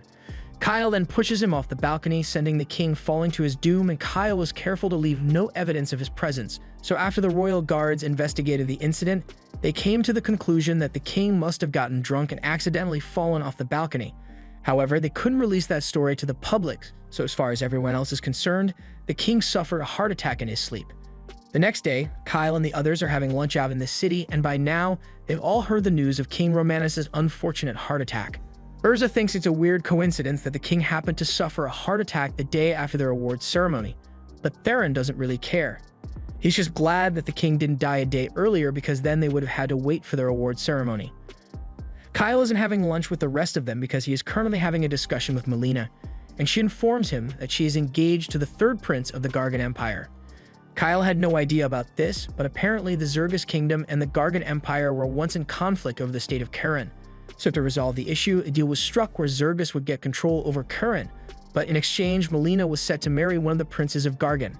However, she is thinking of calling the whole engagement off because this isn't a good time for her to get married. Kyle asks what will happen to Karen if Melina breaks the engagement deal, but she says Karen will remain as a vassal state of Zergus. Officially, there is no correlation between the engagement and the governance of Karen, so Melina can simply tell them that the circumstances have changed. With that said, she wants Kyle to go inform the governor of Karen for her since she doesn't have time to do it herself. Later that night, Kyle is deep in thought, so Sylvie comes out and asks him what's wrong. Kyle tells her that he isn't sure how Gargan will react to Melina calling off the engagement, so it's hard for him to make a plan for it. Sylvie can see that Kyle is really worried about this, but she thinks there's something he's overlooking here. Like the fact that Karen may be facing some major problems right now. This is all speculation, but despite the fact that the king of Zergus is dead, the governor of Karen didn't make an appearance, so something must be happening over there. And the fact that Melina didn't draw any attention to it means she must know what's going on there, so she's most likely asking Kyle to go to Karen in hopes that he may resolve the issue. If that's the case, then Kyle doesn't mind going to Karen, and besides, he'd like to stay as far away as possible from Melina. The next day, Kyle goes to meet with Melina to tell her he accepts the mission. But just when he's about to leave, Melina suddenly asks him if he would like to become her personal knight. Kyle is shocked by the sudden proposal, but Melina says she really wants to have him by her side, so appointing him as her knight is the natural choice. However, as a hero, Kyle can't let himself be tied to one nation, and he especially doesn't want to be tied to Melina, so he starts trying to politely turn her down. He says he has things he needs to do, but Melina suddenly starts laughing and says she was only joking to see how he'd react, and Kyle gets frustrated because he was totally played. As Kyle and the others are leaving, Melina is watching from her balcony when Ninos comes to check on her. She asks Melina if she was able to get Kyle to fall for her, but Melina laughs and says she's not cruel enough to play with someone's feelings like that. She may consider it in the future, but for now, she's happy just having Kyle by her side because she's going to need all the help she can get now that she's in charge of the kingdom of Zergus. Over on Kyle's end, he and the others stop by a Fezba's store to restock on items and fix up their gear. Fezba congratulates Kyle on receiving the Saint's Medal, and he is sure he will accomplish even greater things soon. On that note, Kyle tells him he will be heading to the city of Karen soon, so any information on the area would be much appreciated. Fezba has heard quite a bit about Karen, but the situation there really isn't good over there. Karen is essentially run by the Blacksmith Guild now, and they've been causing a lot of trouble, so trading with them has been difficult. With that said, the items made in Karen are of incredible quality, so they may be able to find some good weapons over there. Theron thinks it's a good idea since he has been meaning to get a new sword, so they all begin their journey to the vassal state of Khura'in. The group eventually arrives at the city of Khura'in, and it really does live up to the title of a mining city because it's practically built into the mountain here. However, Sildie comes out and informs them that the mountain was actually built around the city, not the other way around. She was around back when the city was originally founded, and it was initially flat, but when they found high-quality ore veins hidden beneath the surface, they used magic to push the earth upward so they could access those veins. That's how the mountain ended up here. Just then, the group notices something flying overhead, so they look up and spot the Wyvern Knights of the Gargan Empire. Sildie is impressed that the Empire has managed to tame wyverns, but Kyle is more concerned about why they are here in the first place. He just hopes it has nothing to do with them. They make their way into the city, and after presenting their identification, Kyle asks to talk to the ambassador of Zergus here in Khura'in. While the guard is confirming the details, the others take a look around the city, but Urza seems a little uncomfortable because elves don't have the greatest relationships with dwarves. Just then, the Zergus ambassador arrives to greet the party, and when she introduces herself as Miranda, Kyle goes mute because he recognizes her from the previous timeline, and he had no idea she was working as an ambassador at this point in time. Lise notices that Kyle is staring at Miranda way too much, so she snaps him out of it, and he informs her that they have been sent here to deliver a message from Queen Melina. Miranda invites them inside, and after looking over the official documents, she confirms that they were indeed sent by the Queen, but she has to admit that they are the strangest-looking envoys she has ever seen. Although even the current state of turmoil within the kingdom, compromises are to be expected, especially with Melina in charge. Speaking of which, Miranda wants to personally thank Kyle and the others for saving Melina's life the other day because Melina is one of Miranda's close friends and she would have been devastated to lose her. Anyway, she knows they are here to meet Governor Bax of the Gargan Empire. But unfortunately, Bax has been bedridden for weeks now, so even she hasn't been able to get an audience with him. Every time she tries to get him to talk to her, she's always told that he isn't taking visitors in his current condition. But as governor, he has an obligation to meet with any envoys from the Queen, whether he wants to or not. So with Kyle and the others here, he will be forced to meet with them. Miranda tells them to follow her outside, but Kyle notices that she brought along a concerning number of guards for something that's meant to be a routine visit. Since this is just meant to be a negotiation, Theron doesn't really have anything to do, so he tells Kyle he's going to break off from the group for a while to do his own thing. Kyle doesn't mind, but he tells Theron to make sure he gets back before nighttime. As they approach the Gargan embassy, Miranda warns Kyle and the others that once they are on Gargan soil as representatives of Zergus, they won't be able to interfere whatsoever, so she wants Kyle to exercise due caution. Just then, the ambassador of Gargan happens to show up, and it's clear that he and Miranda hate each other, but their words could spark a civil war if they're not careful, so they both have to be fake nice to one another. Along with the Gargan ambassador, the second highest sorcerer of the Gargan Empire is also here, and he introduces himself as Alzard Vine. He notices Kyle standing there, and he doesn't recognize him, so he asks what business he has with the governor, and Kyle explains that he is here as an official emissary of the Queen of Zergus. After hearing that, Alzard pieces things together and realizes that Kyle must be the famous hero who saved Melina. He has been particularly interested in meeting Kyle because he used to be classmates with his mother, and the two of them had spent a lot of time together researching magic back in the day. He extends his hand for a friendly handshake, and while Kyle is a little hesitant at first, he ultimately decides that Alzard seems friendly enough, so he shakes his hand and says it's nice to meet him. But the look on Alzard's face tells me his intentions aren't the best. Both groups head over to see the governor, but just like with Miranda's previous attempts, they are stopped at the front door and told that Governor Bax refuses to take any visitors at this time. Miranda gets really upset because that's what the guard has been telling her for the past 2 months, and she's getting sick of having to beg to see the governor. The guard understands Miranda's frustration, but he's just doing his job, so he promises to inform the governor that she came. Miranda warns that if Bax isn't ready to fulfill his duties, then she's going to have to appoint a new governor, but for now she'll give him 2 days to get his act together. In the meantime, she informs Alzard that Bax isn't available for a meeting right now, and Alzard definitely seems disappointed, but he accepts it and walks away.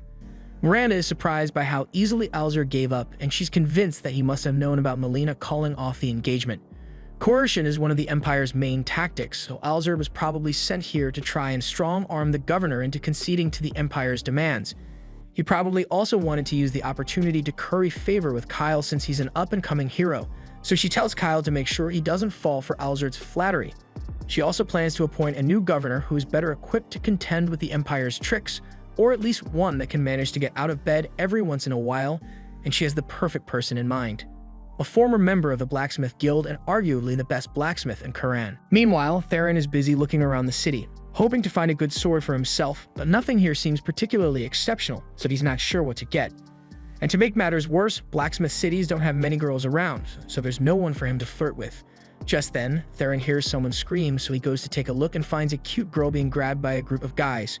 Without wasting a second, Theron jumps in and kicks one of the men across the face to get him away from the girl, and then he introduces himself to her, but Go can clearly tell that there has been a misunderstanding here, so he tells Theron that he may look cute, but he's actually a boy. Theron falls to the ground in despair because he can't believe he made such a rookie mistake. But anyway, since Go is a dude, he has lost all interest in this situation and doesn't really want to get involved anymore, so he starts walking away. Go is shocked and asks if he's really not going to save him just because he's a dude, and Theron tells him he's correct. However, after taking a few steps, Theron pauses and asks Go if he happens to have a sister who looks as cute as he does, and Go says he actually does have an older sister, so Theron is suddenly invested in helping him again. The men tell Theron to stay out of their business, but he's got a date with Go's sister on the line, so he proceeds to beat the daylights out of them until they are all unconscious on the ground. Go is really impressed since he was prepared to just run away while Theron distracted the men, but he didn't expect him to be able to beat them all on his own. Either way, he thanks Theron for his help and introduces himself as a local artificer. Theron is surprised that someone as young as Go can make magic items, but that aside, he wants to know why these guys were attacking him to begin with. Go reluctantly admits that they were debt collectors, and at first, Theron thinks Go must have been saddled with debt from his gambling-addicted parents, but no. Go's the one who got himself into debt, and it's entirely his fault. Basically, a client hired him to make a special artifact, and Go had already received the payment for it, but he wasn't clear about how long it would take. So when the client found out that it'd take 10 years to finish making it, they were understandably upset. Theron realizes Go might have deserved to get beaten up for that one, but it's not like he cares about the morality of the situation as long as he gets a date with Go's older sister. But about that, Go tells Theron that his older sister is actually married, so she probably won't go on a date with him. Upon hearing this, Theron falls to his knees in defeat again, and he asks why Go didn't mention that at the start, but he was worried that Theron wouldn't help him if he told the truth. Theron can't deny that he probably would have ditched Go if he knew his sister was married, but it doesn't change the fact that he's pissed, so he smacks Go across the head for tricking him. Meanwhile, Miranda meets with the blacksmith Gazis, and she's trying to convince him to agree to become the city's new governor, but he immediately refuses.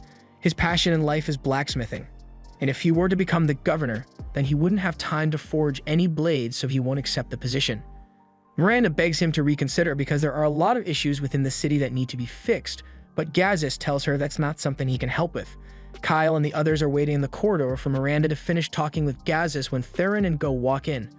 Kyle is surprised to see Theron here, but Gazis is apparently Go's father, and he's a really good craftsman, so if all goes well, Kyle thinks they might be able to get him to make a good sword for Theron. Granted, he's probably going to be busy talking with Miranda for a while, so Go invites them all to sit down and have some tea. He apologizes for the mess, but since his sister used to handle most of the chores, and since she got married and moved out a year ago, it's been hard for Go to keep things tidy here. While they are waiting for him to prepare the tea, Kyle notices a few schematics on the table, and when he takes a look at one of them, he is shocked by what he sees. Go comes over and explains that this is the magical artifact that he's meant to be fixing up, but Kyle already knows exactly what it is because in the previous timeline, this golem was an invaluable resource on the battlefield. But he had no idea that Go was the one who built it. Most of the technology to create autonomous magic items like golems was lost in ancient Xarls, but towards the end of the Great Invasion, the Gargan Empire deployed a prototype golem against the demons, and it achieved far more in battle than any humanoid soldier ever could. Kyle calls Sildi out to take a look at the golem design, and Sildi is rather impressed because the design is flawless. It is based off the titans from the ancient Xarls kingdom, but Go made a few optimizations to make it feasible to produce in this era. Kyle asks Sildi if she thinks Go's design will work out, and she tells him that it is highly likely to succeed, so Kyle gets really excited since if they can mass produce these golems, then it will be a massive advantage in their fight against the demons. Kyle tells Go to finish building it as soon as possible, but Go responds that it will take at least 10 years to complete something this complex. However, that's not good enough, so Kyle asks him to get it done within 1 year. He is willing to spend as much money as necessary to make it possible, so he tells Go not to worry about costs. Go is ecstatic to receive so much funding, but he already has a few investors who put their money into this project, so he's not sure what to do about them. Kyle says he can just tell them that the project failed, and as long as he returns the money they invested in it, they won't be able to complain. Once Kyle is done making his deal with Go, he heads back over to Gaz's office to see if he and Miranda were able to come to an agreement, but doesn't look like Gazis is willing to change his mind. Miranda says she's leaving for today, but she'll be back to talk to him again. He tells her there's nothing she could ever do to convince him to take the job. After Miranda leaves, Kyle approaches Gazis and tells him he has a request he'd like to make. Gazis assumes Kyle is going to ask him to make a sword, but he's not really taking commissions right now, so he's going to have to decline. Luckily, Go interrupts him and vouches for Kyle, so his father agrees to at least hear him out. Kyle tells him he is looking for a sword for Theron, since his current one isn't good enough, but Gazis is surprised to hear that since he recognizes the blade as the work of Adios, and there aren't many people capable enough to call a sword like this inadequate. Theron says he'd ideally want a sword similar in quality to the one Kyle has, but when Gazis takes a look at Kyle's sword, he is speechless because even among all the ancient blades from the Carl's kingdom that he has seen, only one other blade is comparable to this, and even then, this one is far better. As much as he hates to say it, he currently isn't capable of creating a sword similar to this one, so he tells Kyle and the others that they are going to have to leave for today. Theron is disappointed that he couldn't find a sword, but Gazis did mention that he has seen something like Sylvie before, so they decide to come back tomorrow to ask him about it. The next morning, Kyle gets a visit from Alzard, but it's not for any official reason. He just wants to have a chat with the son of his old friend. And of course, if Kyle is wary about being alone with him, then he is welcome to invite Miranda and his friends along. He even offers to let Kyle ride one of the wyverns, and Kyle is surprised since the wyvern riding technique is a trade secret of the Gargan Empire, but Alzard doesn't think telling Kyle will be a problem since it was his mother who originally developed the technique. Even though he's a lot older than her, he's always looked up to Kyle's mother because her talent was nothing short of legendary. Later that day, Kyle and Miranda head to the Gargan embassy to take Alzard up on his lunch offer. But as they approach the meeting room, Kyle suddenly feels a familiar chill down his spine, and upon opening the door, he finds Alzard's severed head on a plate with a demon standing over him. Demons control the other half of the continent, and for the past 300 years they haven't launched any attacks, so human nations have more or less let their guard down. Most people wouldn't even be able to recognize a demon at first glance, but Kyle has all the demon characteristics burned into his memory, so he knows what he's talking about. The demon opens her hand to reveal a set of sharp claws, and she immediately charges at Kyle to eliminate all witnesses. But to her surprise, he intentionally sacrifices his arm to block her strike, and then while her claws are stuck, he punches her in the gut with some light magic. The demon is knocked back, winded, and confused because she wasn't expecting to face a human as capable as Kyle here. Kyle laughs and says he could do this all day, but that was a lie. He didn't put on any armor on his way over here. He doesn't have much magic right now, so he can't cast many spells, and he forgot Sylvie at home, so his offensive ability is limited to his hands. However, the demon doesn't know this, so she carefully weighs her options, and she really doesn't want to risk fighting Kyle at the moment, so she jumps out a window instead and disappears into the city. Upon later investigation, it was discovered that Alzard wasn't the only victim of the demon attack today.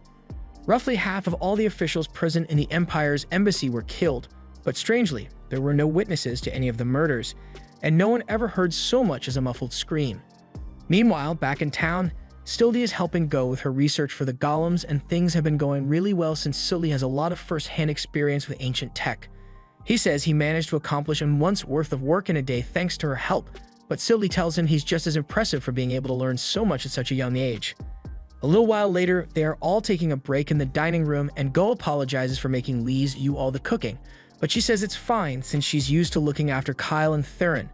But speaking of Kyle, Go hasn't seen him all day, so she asks the others if they know where he went. Urza tells him that Kyle is busy having lunch with one of the officials from the Empire, but the rest of them don't really like formal events, so they decided to stay home for this one. Just then, Theron sighs in disappointment because the whole reason they came here today was to ask Gazis about the sword he mentioned yesterday, but he's been out all day and Go has no idea when he'll be back. Since they are here anyway, Theron asks Go if he knows anything, so he thinks about it, and he is fairly certain that Gazis was talking about the Holy Sword, Ran when he mentioned a sword as good as Sylvie. The Holy Sword was forged in Kuran 2,000 years ago by a dwarf widely known as the best smith in the land. Legend has it that the hero, Randolph, used the sword to slay the demon king and bring peace to the land, which is how it got its name. From what Go knows, the Holy Sword should be somewhere in the city right now because he remembers his father saying he saw it once. Theron perks up at the new revelation, so he asks if Go knows where he can find it, and he tells him that if the sword really is in Karen, that it's probably in Governor Bax's possession. As soon as Theron hears this, he starts scheming ways to steal the sword from the governor, but when he looks out the window, he suddenly stops and in a serious voice, he asks Go if he has anyone who'd want to hurt him. He can't think of any enemies he'd have aside from the investor he backed out on, but according to Theron, the house is surrounded and all the men are bloodlusted, so they definitely aren't here to chat. He grabs his sword and tells the others he can handle most of them, but there's still a chance that some might make it inside, so it'd be best if they stayed on guard. Go asks if there's anything he can do to help, but since he's not much of a fighter, he'd only get in the way, so Sylvie tells him to come hide with her in the back room. Meanwhile, outside, the assailants all get into position to begin their raid on the house, but as soon as they are about to open the door, Theron knocks it off its hinges and blows one of the attackers away without realizing it. He then turns to the one left standing and cheerfully announces that he will be the one they torture for answers once this whole mess is taken care of, so he's only going to be knocked out for now. As for the rest of them, he hopes they made funeral arrangements in advance. While Theron is busy cutting down the attackers up front, two manage to sneak in through the back of the house, but they are immediately confronted by Lise and Urza.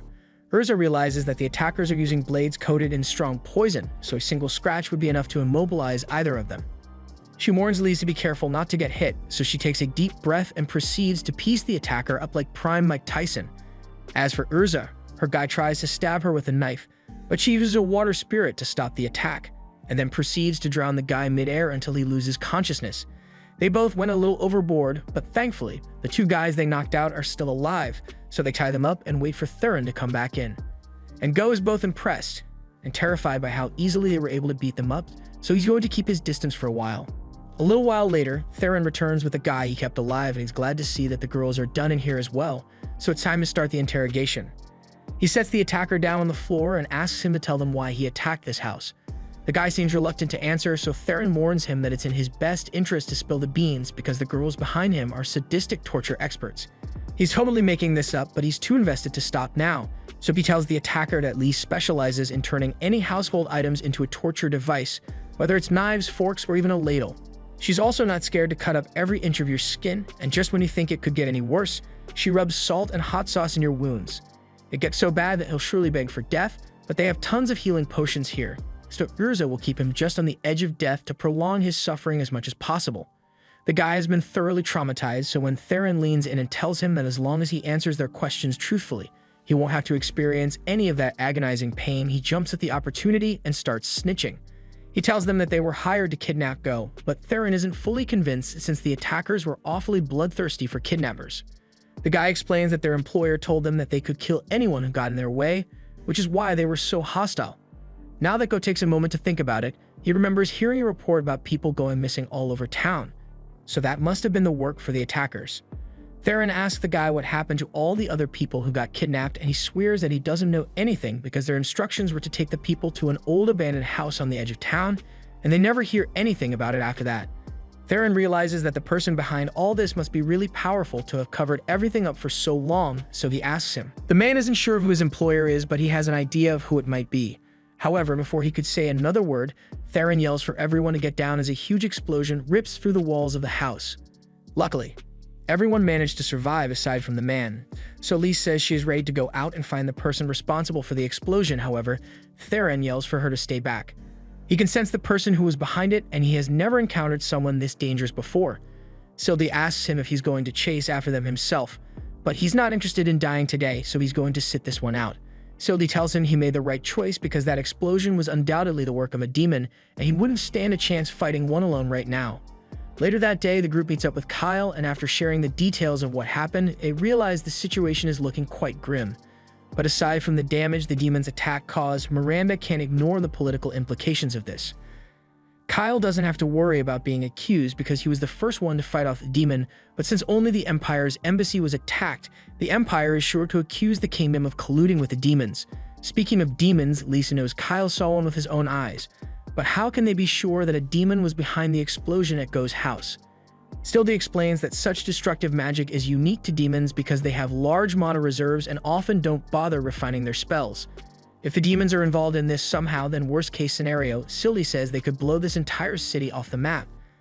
Kyle hates demons more than anyone else in this room, but he knows it's too risky to go after them right now, so he says they should focus on confirming whether Governor Bax is truly involved in the recent kidnappings instead.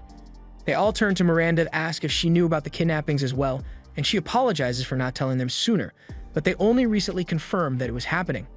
She can't deny the possibility that Bax might be behind the kidnappings, but she doesn't understand why he would allow such criminal activity to go on in his city. Just then, a guard bursts into the meeting room and tells everyone that Governor Bax's mansion is on fire. By the time they get there, the entire place is already burnt to the ground, and even an idiot could see that this was no mere coincidence. Theron returns to the group a moment later, and he has been trying to find the Holy Sword amidst the rubble, but he hasn't had much luck. Similarly, Miranda has been looking for Bax for a while now, but there's no sign of his body here, even though he was supposedly bedridden before the fire started. Lise wonders if the demons were behind this as well, but Kyle doesn't think that's the case. If the demons were using arson as one of their methods, then they would have burnt the embassy down as well, and if the demons aren't behind this, then the most likely culprit is Bax himself. If he were the mastermind behind the kidnappings, then it would make sense that he'd destroy his mansion to get rid of the evidence. In that case, their first step should be to locate Bax so they can interrogate him and find out what's going on. Kyle is impressed by how calm and collected Miranda is even in a situation like this, but it's to be expected from the person who played a vital role in keeping the human armies supplied and informed in the future. Just then, Go happens to show up, and everyone is surprised to see him here since they all said he should wait with the guards for his own safety. Go apologizes for not listening to them, but he heard about the fire and got worried, so he had to come see it for himself. Kyle and the others are surprised that Go would be worried about the governor, but that's not why he's here. Earlier today, Bax summoned Gazis to his mansion, and Go hasn't seen his dad since then, so he is concerned that he might have been in there when the fire was started. The others are shocked to hear that and come to the conclusion that Bax must have targeted Gazis because he was a candidate to become the next governor. But as soon as those words are said, Miranda has a mental breakdown and falls to her knees because it's all her fault. Gazis kept telling her he didn't want to be the next governor, but she kept trying to force the role on him, and now he might be dead because of her. Kyle understands why Miranda would be upset about this, but he wouldn't have expected her to be so distraught over Gazis' disappearance. Just then, he has a flashback to a time when he and Miranda were drinking together, and she told him all about how she once had a lover whom she cared about deeply, but due to her selfish actions, she ended up getting him killed, and he realizes that the lover she mentioned must have been Gazis. A little while later, Kyle is looking after Miranda, and based on what she told him that night, this must be the incident she was talking about. If that's the case, then Gazis really is going to die if nothing is done, so Kyle thinks back to see if he can recall any useful information. On that night, after Miranda had drank herself into a coma, Kyle was taking her back to her room when he heard her mention how she wishes she had found the secret underground passage sooner, because then she might have been able to save Gazis. And that's all the information Kyle needed to hear, so he gets his gear ready and tells everyone he's heading back to Bax's mansion to investigate something. And they all agree to tag along. On the way there, Theron asks Kyle if he's really sure there's a secret passage, and Kyle assures him that it definitely exists, even if he doesn't know exactly where it is. Urza asks Kyle why he asked for her help specifically, so Kyle explains that he wants her to help move the rubble so they can look for the entrance. Urza stops in her tracks and asks Kyle to repeat himself, because there's no way she just heard him say he wants her to use her magic to search through this massive lot for a passage that may or may not exist. Kyle tells her that's exactly what he wants her to do, and in case she's worried about running out of magic power, he's got that covered. Urza is doing her best to avoid punching Kyle, so she asks him if he has ever used one of those mana potions before, and Kyle says he is well aware of everything the potion does. It is extremely effective at restoring a user's mana, but it also tastes like absolute dog crap, so he understands why Urza wouldn't want to constantly chug these to replenish her mana. But even so, he pleads with her to do it because it's the only way they'll find Gazis in time. Lise and Theron also ask Urza to reconsider, and it's hard for her to say no with everyone sincerely asking her. So she puts the sanctity of her taste buds aside, grabs the box of potions, and stomps off to start looking through the rubble. Once she's gone, Kyle turns to Theron and asks him if he's sure that the demon that attacked Go's house was male. Theron admits he was only able to catch a glimpse of the demon as it was leaving, but he knows the difference between a girl's butt and a man's butt, and that was definitely a man. And since the demon Kyle encountered at the embassy was female, it means that right now there are at least 2 demons present in Khurran. Late into the night, Urza is still drinking those awful-tasting potions while her gnome moves the rubble around, and she feels like she's going to puke. All her effort turns out to be worth it because the gnome eventually finds something, and upon further inspection, the group realizes it's a hidden trap door, so this must be the entrance to that secret passage Kyle talked about. They all head in, and Kyle warns everyone to be on guard because there could be demons in here. Theron mentions that even though it was his first time encountering a demon, he could tell that it was incredibly strong. It might even be as strong as his mom, and that woman is terrifying when she's mad.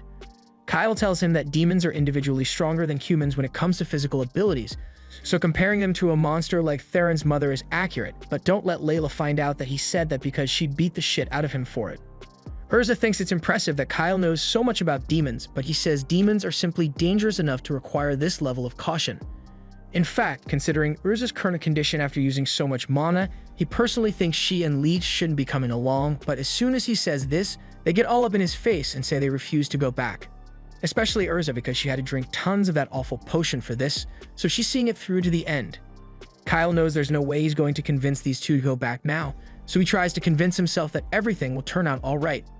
After all, he has Theron with him, so even if he ends up running into that particular demon, they should be able to defeat it with no casualties.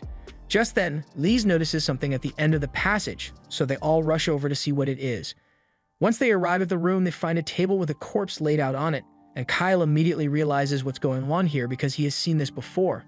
However, none of the others have any clue what this is, so Sylvie explains that this is the Forbidden Rite. Theron asks what's so forbidden about it, so Sylvie explains that it's a ritual that converts life force into magical energy.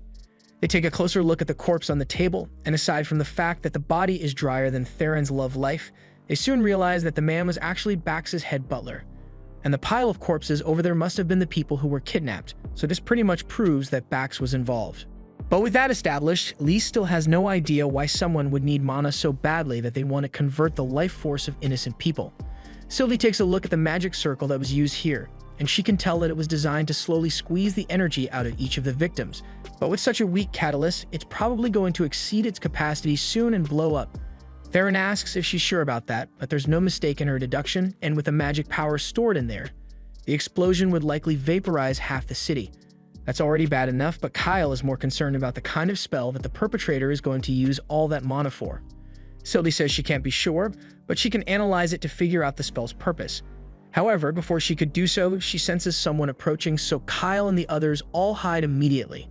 A few moments later, the two demons walk in, and Ganius is glad to see that the ritual is finally done squeezing the mana out of the butler. This entire time, Uriga has remained completely silent, so he asks her if it'd kill her to talk to him a little because he didn't do anything wrong. Sure, they had to make a deal with the human, but everything went according to plan in the end. Uriga asks him if attacking the embassy was also part of the plan, but Ganius says that it was a request from their human conspirator, so he can't be blamed for starting that. She then asks him why he went and blew up that random house, but Ganius says that wasn't his fault either, because their conspirator asked him to create a diversion since he planned to stage an abduction.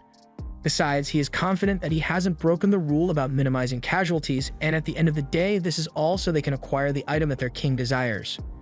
Uriga understands that, but it still frustrates her that they are forced to work with lowly humans like this. After that, Ganius and Uriga leave the room, so Kyle and the others breathe a sigh of relief because they weren't caught. Sylvie thinks it's strange that the demons were ordered to minimize casualties, because she's never heard of a demon king wanting to spare humans before.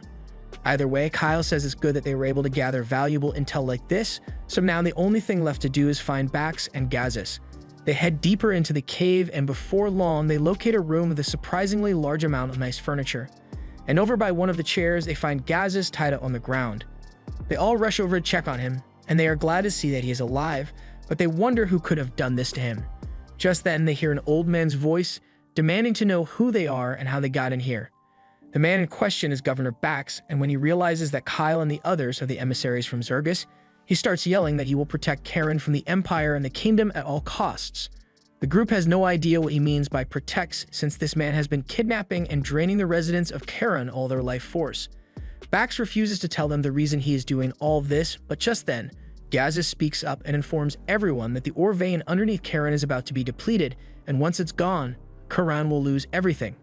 All the jobs will evaporate overnight, all the skilled craftsmen will go elsewhere, and eventually, the city will probably be invaded.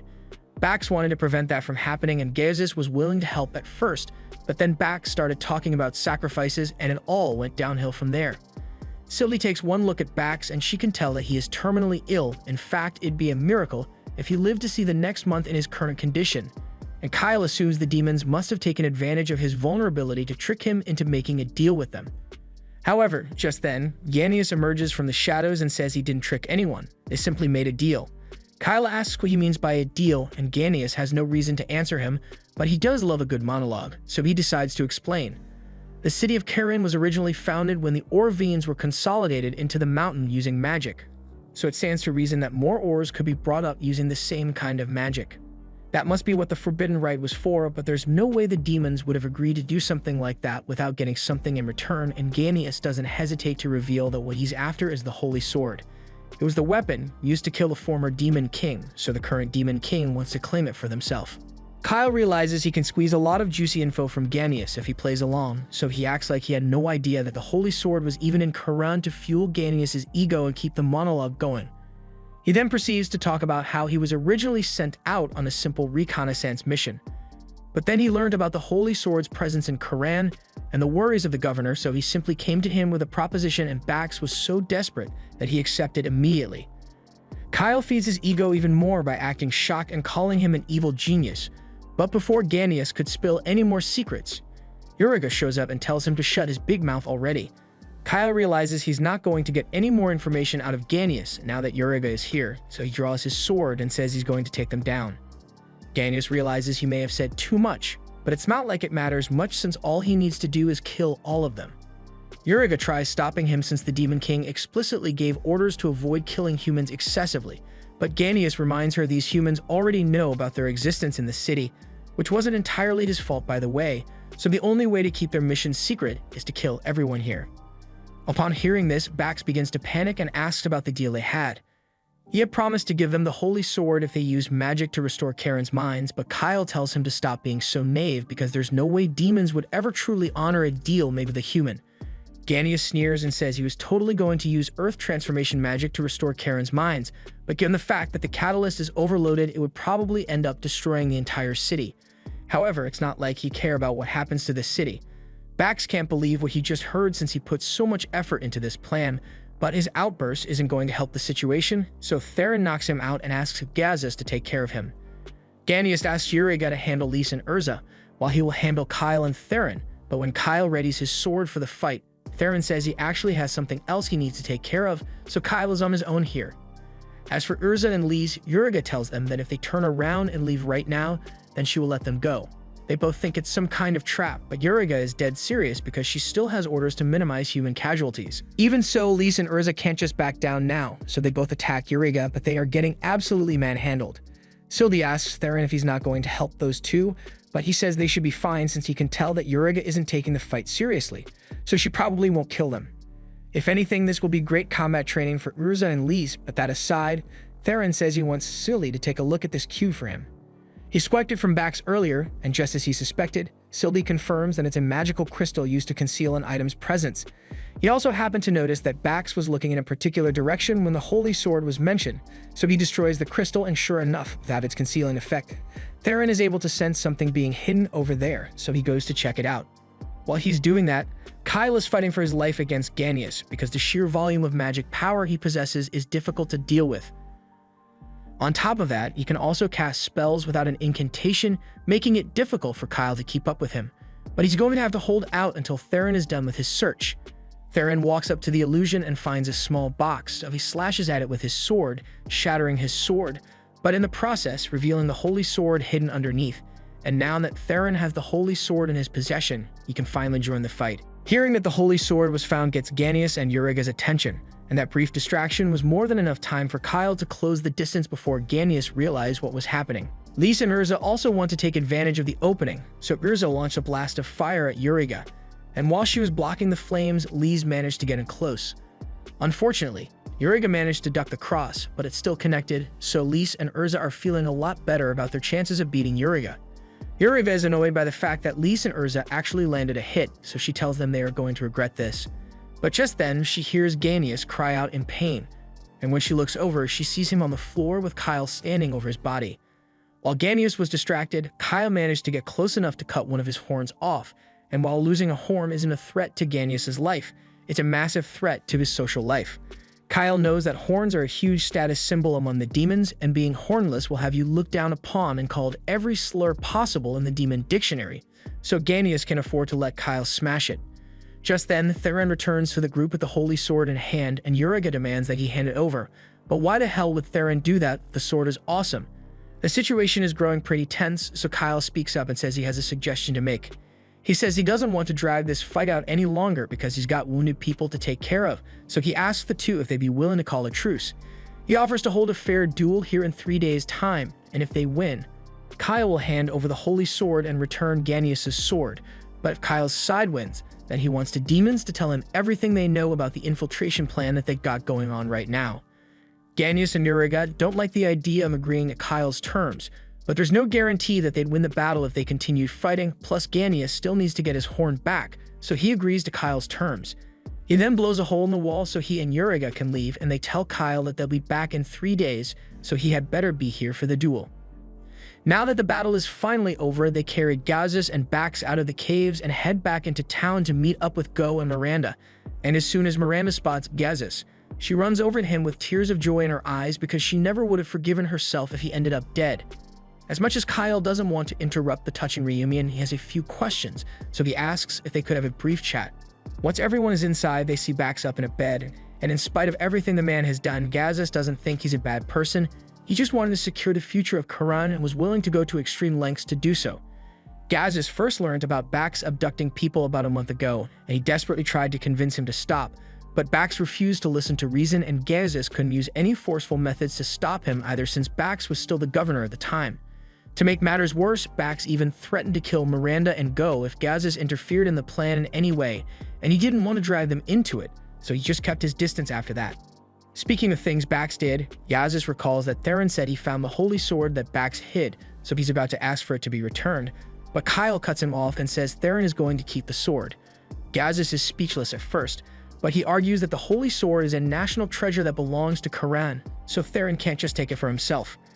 Kyle admits that he has a good point, but here's Kyle's counter-argument. I just saved your life. In fact, if you think about it, Kyle also saved Miranda when Uriga attacked the Empire's embassy a few days ago. And Theron protected Go when Ganius blew up the house, so together, they saved Gazis and the two people he cares about the most, so he kind of owes them. But in case Gazis still isn't willing to give up the holy sword, Kyle came prepared to bribe him for it. This is a clump of pure mithril, and this stuff is really hard to find, so it has been a while since Gazis got the chance to work with some. Kyle happens to have a boatload of this stuff in Sildi's vault, so he says he is willing to provide as much as Gazis wants. Who knows, he might eventually be able to create a blade that's better than the holy sword, so surely a single sword going missing wouldn't be a big deal. Gazis seems conflicted and isn't sure whether he should take the deal or not, especially with all the bureaucracy of giving up a national treasure.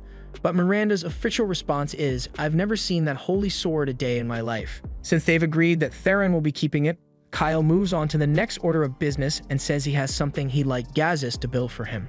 Gazis takes a look at the plans Kyle drew up, and since he doesn't have to worry about the mithril supply, he says he can get it done in about 3 days, but Kyle says he only has 2 days to finish. He has to fight the duel against the demons in 3 days, so he needs the project to be done before then. It's going to require a ridiculous amount of work to get it done in only 2 days, but Gazis does owe Kyle his life, so he gets up to start working on it immediately. Now that that's taken care of, Kyle goes to check on Lise and Urza, and they say they are doing fine. They didn't suffer any major injuries, but the fight made them realize that if Uriga hadn't held back at the start, they would have been dead meat. However, that doesn't mean they are scared of a rematch, so they tell Kyle they'll make sure Uriga doesn't know what hit her. Kyle honestly came here to tell these two that they were getting kicked off the rematch team because Theron has a much better shot of beating Uriga, but they are so motivated that he decides to just let them handle it anyway. However, that means there's nothing for Theron to do, and he was dying to test out his new sword too. Kyle tells him he might still get a chance to use the sword, because if Urza and Lise look like they are about to lose, he wants Theron to cut Uriga down while she's not looking. It'd be against the rules of the duel, but Kyle doesn't really care about playing fair as long as they come out on top in the end. While they are on the topic of the duel, Theron asks if it was even worth postponing it for 3 days, since they could have just fought then and there, but Kyle says that would have been too risky. If the demons were about to lose, they might have activated the magic circle and destroyed the entire city as a last-ditch effort. But the 3-day time frame also bought him enough time to get a secret weapon made to ensure their victory in the duel. But before the duel begins, Kyle is going to do something about the ticking time bomb underneath the city, so he heads back down into the caves with Sildi to deal with it. The magic catalyst is on the verge of exploding, so it'd be really dangerous to leave it as it is, but there's an easy fix since Sildi says she can just release all the energy slowly to avoid an explosion. That would definitely solve their problems, but Kyle thinks it'd be a shame to waste all that energy, So he asks her if she can transfer it into the dragon heart he has with him. Sylvie thinks that's a great idea, but it will take 3 days for all the energy to be transferred, so it's going to be cutting it close. Kyle says that's fine and steps outside the magic circle, so Sylvie can begin the energy transfer spell, but just out of curiosity, he asks her if the spell Bax wanted to perform with this energy would have actually replenished Karen's mineral reserves. Sylvie tells him it would have made no difference because there's no mithril left in this area for the spell to collect, and even if there were, forcing it to the surface all at once would have destroyed the city regardless. Over the next 3 days, Lys and Urza train together to prepare for their rematch against Uriga. Theron takes several naps since he's not concerned about fighting, and Kyle waits for Gazis to finish crafting his secret weapon. Eventually, the day of the duel arrives, and Theron is still just as relaxed as he was before, so much so that Sylvie is starting to get annoyed by all his snoring. Kyle tells her it's actually a good thing that Theron is so calm because it means he is confident that they'll be able to win against the demons. If Kyle plans to stop the Great Invasion, then he needs to gather as much information as possible on the new Demon Lord so he can't afford to lose. Eventually, the group arrives at the duel location, but once they get here, they realize they never actually specified an arrival time, so the demons aren't here yet. They are going to have to wait a while, so Lys and Urza set up a picnic blanket so they can all have some tea while they wait. As they are eating, Kyle asks Urza and Lys if they came up with a plan to beat Uriga. Urza tells him that they aren't stupid enough to come into this without a strategy, so while their odds of winning aren't great, they still have a chance. She then asks Kyle if he is sure he can beat Ganius. So Kyle explains that he had this thing made specifically for the fight, so he's confident he can win. A few moments later, he hears footsteps approaching, so he gets up and tries to point menacingly at the demons, but that's a little hard to do when you have a teacup in your hand and cookie crumbs on your face. The others clean up the mess from their picnic, and once they are ready, Kyle says it's time for them to settle this. But before they start, Kyle suggests he and Ganius take their fight elsewhere since this room isn't big enough to host 2 duels at the same time. Ganius has no objections, but Uriga asks him if he really thinks this is a good idea since she won't be able to help him if things go poorly in his duel against Kyle. However, Ganius is confident that he'd never lose to a human in a fair fight, so he tells Uriga that there's nothing to worry about. With that settled, Kyle and Ganius leave to find a new battleground, but Theron is surprised that Sylvie isn't going with him. She tells Theron that her job is to inform Kyle immediately if anything goes wrong here. Normally, she'd have to stay near her sword, but as long as she can maintain the mana supply from it, it doesn't make a difference whether her body is nearby or not. Uriga asks the group if they are finally ready to begin and assumes Theron is the one who will be facing her since he's clearly the strongest here, but he says he's actually just here to watch. And if Uriga managed to beat Lys and Urza, he says he will hand over the Holy Sword without a fight. Uriga honestly doesn't want to fight, but if it's for the Holy Sword, she has no choice. She also understands that Lys and Urza are decently powerful, so she won't make the same mistake as last time. She's going all out from the start. A strong gust of wind is felt as Uriga unleashes her power, and she warns the girls that if they don't want to die, they had better surrender soon. Sylvie says this is bad because Lys and Urza's plan was centered around Uriga not taking them seriously, but Theron still thinks those two will be fine as long as they don't let their guard down. Uriga charges forward and unleashes a flurry of punches so fast that Lys is barely able to block them in time. Urza tries to step in to help her by summoning a fire spirit, however, Uriga easily sidesteps the blaze, so Lys gets caught in the crossfire and has to hide behind a pillar to avoid getting scorched. Uriga then goes after Urza, and even though Urza summons an earth spirit to protect herself, it's still not enough to stop Uriga's onslaught attacks. The difference in power here is clear, so Sylvie asks why Theron isn't jumping in to help, but he says the situation isn't actually that bad. Sure, Uriga is a lot stronger than they anticipated, but that doesn't mean she's unbeatable. Uriga charges at them again, so Urza orders the golem to stand in her way. Uriga tells them that a single golem won't be enough to stop her, but they never intended to use it to block Uriga's attack. Lys runs up and punches a hole straight through the golem, striking Uriga in the chest, and while she's winded, Lys follows it up with another devastating blow, leaving her even more staggered than she was before. Meanwhile, Kyle and Ganius have finally arrived at their new battle location, so it's time for them to begin their duel. Back with Lys and Urza, Uriga refuses to let that punch slide, so she charges at Lys and tries to poke her eyes out, but instead she gets folded again, and Urza finishes things off with a full power blast from her fire spirit. Not even a demon would be able to survive a blast like that, so the two high-five each other, and Urza tells her spirits they can rest now. Theron is impressed that the girls were able to do so well against Uriga without his help, but Sylvie is disappointed because the girls clearly aren't familiar with the concept of double tapping. As they are triumphantly walking away, a silhouette suddenly appears in the flames, so as they turn around, they find Uriga standing there in perfect health, and she looks pissed. She points at Lise and demands to know how she managed to dodge her attacks earlier since Uriga knows her speed stats should be way higher than Lise's. But to be honest, Uriga kind of just uses the same moves over and over, so it was pretty easy for Lise to memorize her attack pattern. As a matter of fact, it feels like Uriga has never been in a proper fight with her life on the line before, so when they do something unexpected, she reacts poorly and leaves herself wide open. They honestly think Uriga was better off holding back because that forced her to be a little more creative with her attacks, but that's a hard pill for Uriga to swallow. She pouts over having her fighting style criticized so much, but then she thinks about it for a moment and realizes those two are actually right. Lise and Urza are glad she understands their point, so they ask her if she's ready to continue their battle now, but to their surprise, Uriga actually says she gives up. Theron and Sildi are just as stunned and think Uriga might be trying to trick them, but no, she's genuinely surrendering. At first, she thought the only reason she lost to Lise and Urza was because she was holding back, but now she realizes that she underestimated the two of them a little too much. Of course, this doesn't mean she's scared of losing or dying, but she's under strict orders from her king to return alive, so if there's even the slightest chance that she might die, then she can't engage in the fight. That's pretty anticlimactic, but it saves Lise and Urza the trouble of having to fight, so they are okay with it. Uriga asks what they plan to do with her now that she has surrendered, but to be honest, Lise and Urza didn't really plan for something like this, so they don't know what to do. Lise asks if they can just tell her to leave now, but Theron objects because he doesn't like the idea of letting a demon go free. Lise understands why he feel that way, but she feel kind of bad killing an opponent who already surrendered. Just then, Urza recalls that Kyle had planned to ask about information regarding the demon's infiltration into the human nations, so they tell Uriga to spill everything she knows about that. But there really isn't much to talk about. As far as Uriga knows, she and Ganius were the only demons ordered to go to the human nation. Of course, some other demons might have crossed the border of their own free will, but Uriga has no way of confirming that.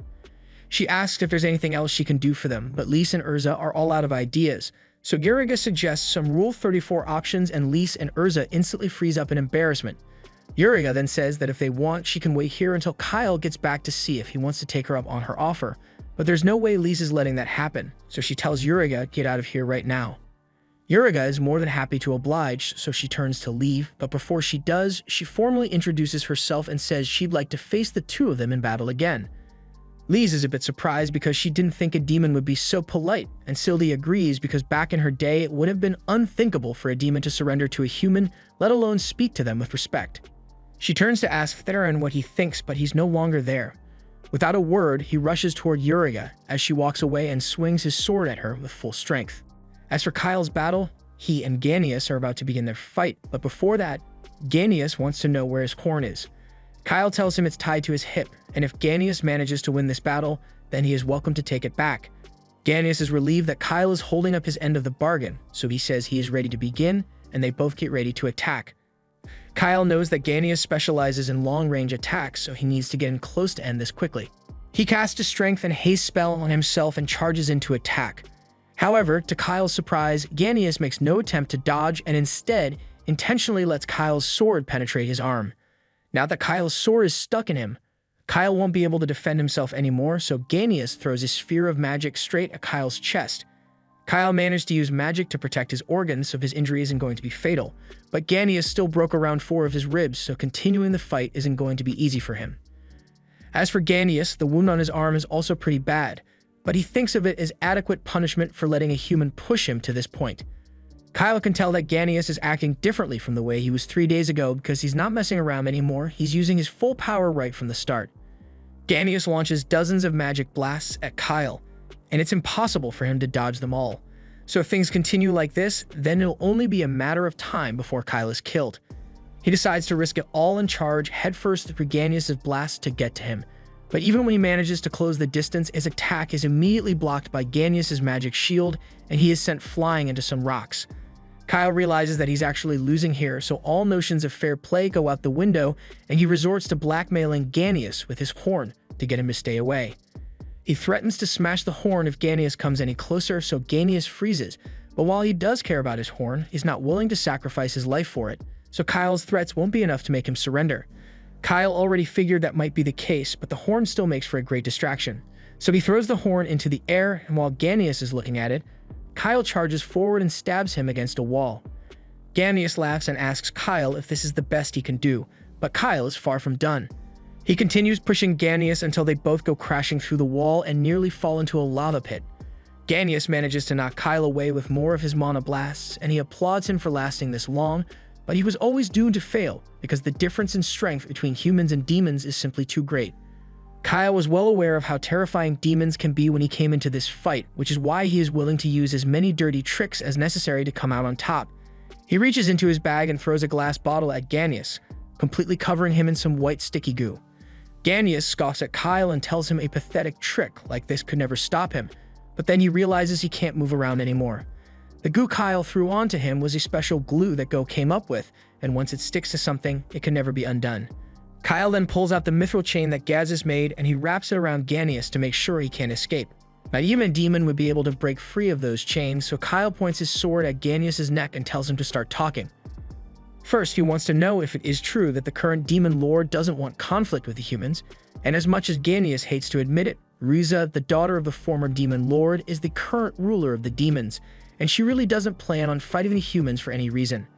In fact, the only reason he and Uriga were sent out on this infiltration mission was due to the insistence of the pro-war faction of the demon army, but Ruza gave them the order to minimize human casualties as much as possible.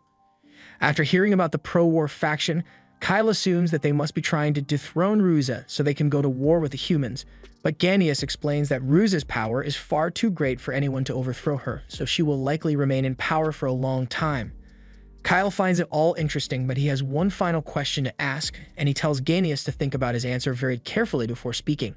He asks if Ganius has ever heard of a black-winged, hornless demon in line for the throne, but he says that would be impossible. A demon's horn is their pride, so a hornless demon could never be crowned as king, no matter how powerful they are. But that aside, Ganius has never heard of anyone matching that description. Kyle is disappointed because that means Ganius has no information on the next demon king, and that makes him useless, so Kyle prepares to finish him off, but Ganius begins begging for his life and suggests that Demon Lord Ruza might know something about the hornless demon Kyle is referring to. It would normally be impossible for a human to meet her, but Ganius offers to arrange an audience with her for Kyle if he lets him live. Kyle finds the offer appealing, so he accepts and tells Ganius that as long as he holds up his end of the deal and doesn't try anything funny, then he will be released safe and sound. Ganius thanks Kyle for being so understanding, but internally he is laughing at how gullible he is. Ganius has no intention of letting Kyle meet the Demon Lord. He has just been buying time for one of his invisible puppets to get here so he could take Kyle out while he's not paying attention. However, just when Ganius thought he had won, Kyle slashes the bug in half without even looking. Kyle is a little disappointed since if Ganius had just taken him to meet the Demon Lord, he would have had no problem leaving him alive, but it was pretty obvious that he was planning something. The entire time, Ganius had been staring at something behind Kyle, and he knew exactly what to expect. The invisible bugs are Ganius' secret weapon, and he can control multiple at a time to execute coordinated strikes. Ganius can't believe Kyle knows about his ability, but this isn't Kyle's first time meeting him. Ganius gave him a lot of trouble when they fought in the future, but for some reason, Ganius is a lot different from what Kyle remembers. During the Great Invasion, Kyle could feel a sense of unwavering loyalty from Ganius towards the Demon Lord, but right now that loyalty isn't there, so he can only assume that the current Demon Lord isn't the same one who started the Great Invasion, and that leaves him with a lot of questions. That said, Kyle has no interest in keeping Ganius alive any longer, so he kicks him into the magma and watches as his body burns. Demons are really resilient, so it will take a while for Ganius to actually die from the magma, but every moment will be excruciatingly painful, and after everything Ganius did to Kyle's friends in his past life, Kyle doesn't feel even the slightest bit of sympathy for him. Ganius' eyes begin to melt as he curses Kyle's existence, and this reminds Kyle of the last time he defeated Ganius. Ganius killed a lot of the people he cared about, but after he was finally captured, he gave up the location of the Demon Lord's castle, and that's what allowed Kyle and the remaining survivors to launch their final attack. He's a little bit grateful for that, so he tells Ganius he will let him go free once the chains melt, but then again, those chains are made of mithril, so that probably isn't going to happen anytime soon. Ganius eventually succumbs to the magma and sinks to the bottom as his body melts away, so Kyle walks away satisfied, knowing that he has just taken care of one of the major threats to his future. After getting back to town, Theron has been training with the Holy Sword non-stop, and he can't wait to finally use it in combat since he never got to fight the demons. But speaking of those demons, Kyle asks him what he thought of them. Theron admits that initially he was terrified because of all the stories he heard about demons being horrific monsters, but while they definitely were powerful, they weren't anywhere near as scary as he thought they would be. Kyle was thinking the same thing since Uriga was really civil during their interaction. That's probably why Theron ended up deciding to let her go back then. Even though Kyle specifically told him to kill her, she didn't pose a direct threat. A few moments later, Lise and Urza join Kyle and Theron outside, and Kyle asks how they are feeling. So Lise tells him that they both got checked out by a doctor, and they don't have any major injuries. Kyle is glad to hear that and says they did a good job fighting Uriga, and Lise and Urza are both so happy to hear that they don't know what to say, but seeing this is really getting on Theron's nerves because men like Theron die of thirst, while men like Kyle get to drown. Later that day, Kyle and Sylvie head over to Gazis' house, and he is greeted by Go at the front of the house. Go tells Kyle that Gazis is waiting in his office for him, but as they are about to head in, he stops Sylvie because he has something he'd like to discuss with her. Kyle heads into Gazis' office, and Gazis seems to be doing a lot better than he was before, especially considering the fact that he had to work overtime for a couple of days to get Kyle's chain ready in time for his battle. Gazis heard that Kyle and the others will be leaving today, and he has a little parting gift he'd like them to have. He then pulls out two sheaths, one being for Kyle's sword and the other being for Theron's holy sword. Kyle really appreciates it, especially since until now, he had just been wrapping Sylvie in a cloth when he travels, and he's sure Sylvie will love it as well since the sheaths are made of mithril. Meanwhile, outside, Sylvie asks Go what it is he wanted to discuss with her, so he says he'd like her to stay here with him forever. Sylvie is flattered by his request, but she tells him she can't do that right now because she still has a mission to complete. Go is disappointed to hear that, partially due to the fact that he has a huge crush on Sylvie, but also because there's a lot he could learn if he had her by his side. Sylvie tells him there's no need to worry about that since he should be more than capable of completing the golems on his own after everything she has taught him already. Go asks her to please reconsider staying with him, but Sylvie's hands are tied here because she belongs to Kyle, so she has to go wherever he does. When Go hears Sylvie talk about Kyle like that, he realizes he has no chance of winning her over, so he agrees to let her go without a fuss, but he can't help but feel a little jealous since Kyle already had Lise and Urza in his harem as well, while Go is still maidenless. After that, Kyle heads over to Miranda's office to say goodbye to her as well, and while they were talking, he learned that Bax passed away recently. He didn't have much time left to live to begin with, but after realizing that the plan he worked so hard for would have destroyed Karen if it succeeded, his heart conked out on him. He also officially confessed to being behind all the kidnappings and murders in the city, so that matter has been settled, but there's still one mess left for Miranda to deal with: the massacre at the Gargan Embassy. The Empire is most likely going to blame Zergus for it, and considering the fact that Queen Melina already called off the engagement, who knows what they'll demand as compensation. Kyle agrees that sounds like a lot to deal with, but thankfully it's not his problem to handle, so he wishes Miranda good luck with that. In other news, Miranda tells Kyle that Gazis has officially been selected as the next governor of Khurran, and Kyle is surprised to hear that since, from what he has seen, Gazis is going to be cooped up in his workshop for a while, but Miranda was already aware of that. She tells Kyle that she had to do a lot of convincing to get him to accept the position, but he told her he'd only do it as long as he wouldn't have to deal with any of the paperwork that comes with the job, so she's going to have to do it instead. Kyle finds that a little amusing since that sounds exactly like something Gazis would say, but speaking of Miranda and Gazis' relationship, Kyle says he has something he'd like to ask her. Recently, Go had some trouble with a few disgruntled investors, and Kyle believes Miranda was behind it. Miranda's eyes go wide with panic for a second, and Kyle goes on to explain that while Gazis was distancing himself from her, Miranda had no idea about the whole back situation, so to try to force her way back into his life, she set her sights on Go. She didn't get directly involved, but she knew Go was looking for funding at the time, so she suggested Go's project to a few particularly impatient investors, knowing they would become annoyed by how little Go's project was progressing, and once they inevitably attacked him, she planned to jump in and save the day to force Gazis to pay attention to her. Miranda is clearly a bit rattled by Kyle's flawless deduction, but she asks him if he has concrete proof to back up his claims, and unfortunately, Kyle does not, so it's his word against hers.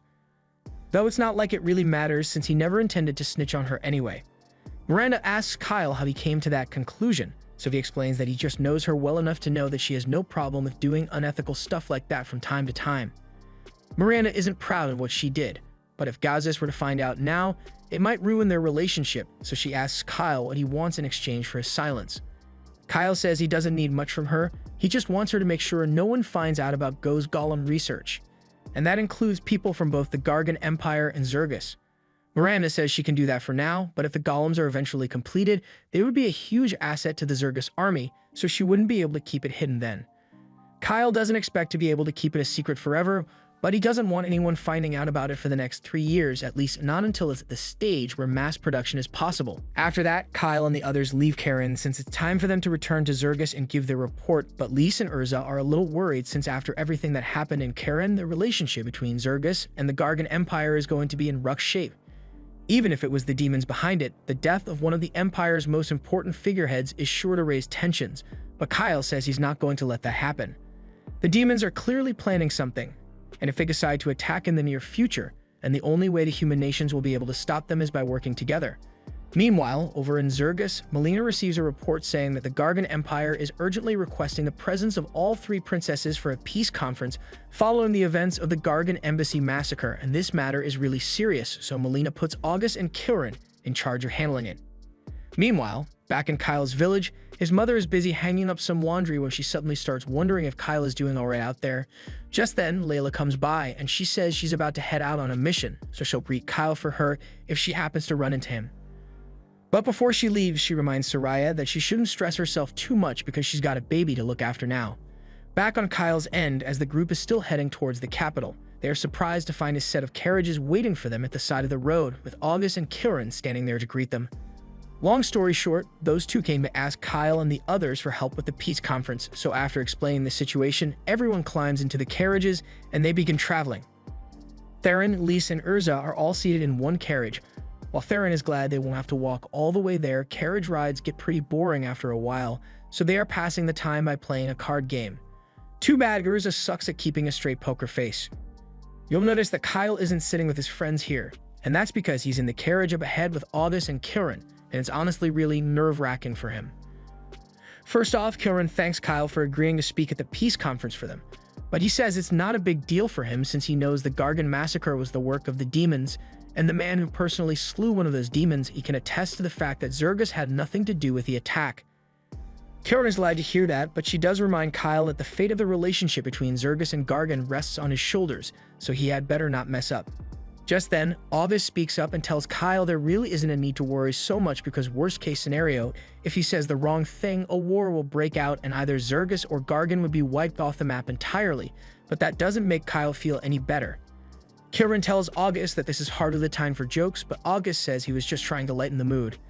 After all, while Kilrin must be nervous about having to handle so much responsibility, this isn't August's first potential war, so he's gotten used to it by now. August and Kilrin then begin arguing since they have never gotten along with one another, and Kyle is stuck in the middle of it all. So we can only pray that they arrive at the Empire soon so he can get away from these two. After a few days of travel, Kyle and the others eventually arrive in the Gargan Empire, and Kyle is looking forward to it because he might get to meet someone important while he's there. Meanwhile, in the Gargan Castle, the royal family is discussing the massacre at the Gargan Embassy, and even though Zergus told them that it was the work of the demons, they find it hard to believe since demons haven't been seen for over 300 years. Zergus also claims that the one responsible for slaying the demon who caused the massacre is on his way here, but the fact that Alzur, the second strongest court wizard in the world, was killed by the demon means whoever ended up defeating the demon must be the strongest human on the continent. The other two think this is a blatant attempt from Zergus to try and undermine the Empire's authority, but the youngest Miser doesn't seem too bothered by it. The others ask him how he could be so calm in a situation like this, but he tells them he thinks they are overreacting since Zergus might actually be telling the truth. After all, he's been hearing rumors that a hero has appeared, so it's possible that this hero is the one who killed the demon. The others ask Miser if he has any proof of this, but he says it's just a hunch. However, Miser's hunches always end up being right, so his word is good enough for them. Later that night, Kyle and the others arrive at the Gargan capital and are invited to a banquet at the castle. As the party progresses, Theron actually manages to find a girl who likes him, and Kyle heads outside to take a little break. There, he happens to run into a beautiful woman sitting by the fountain, and she seems really interested in talking to him and maybe doing something else with her mouth later tonight.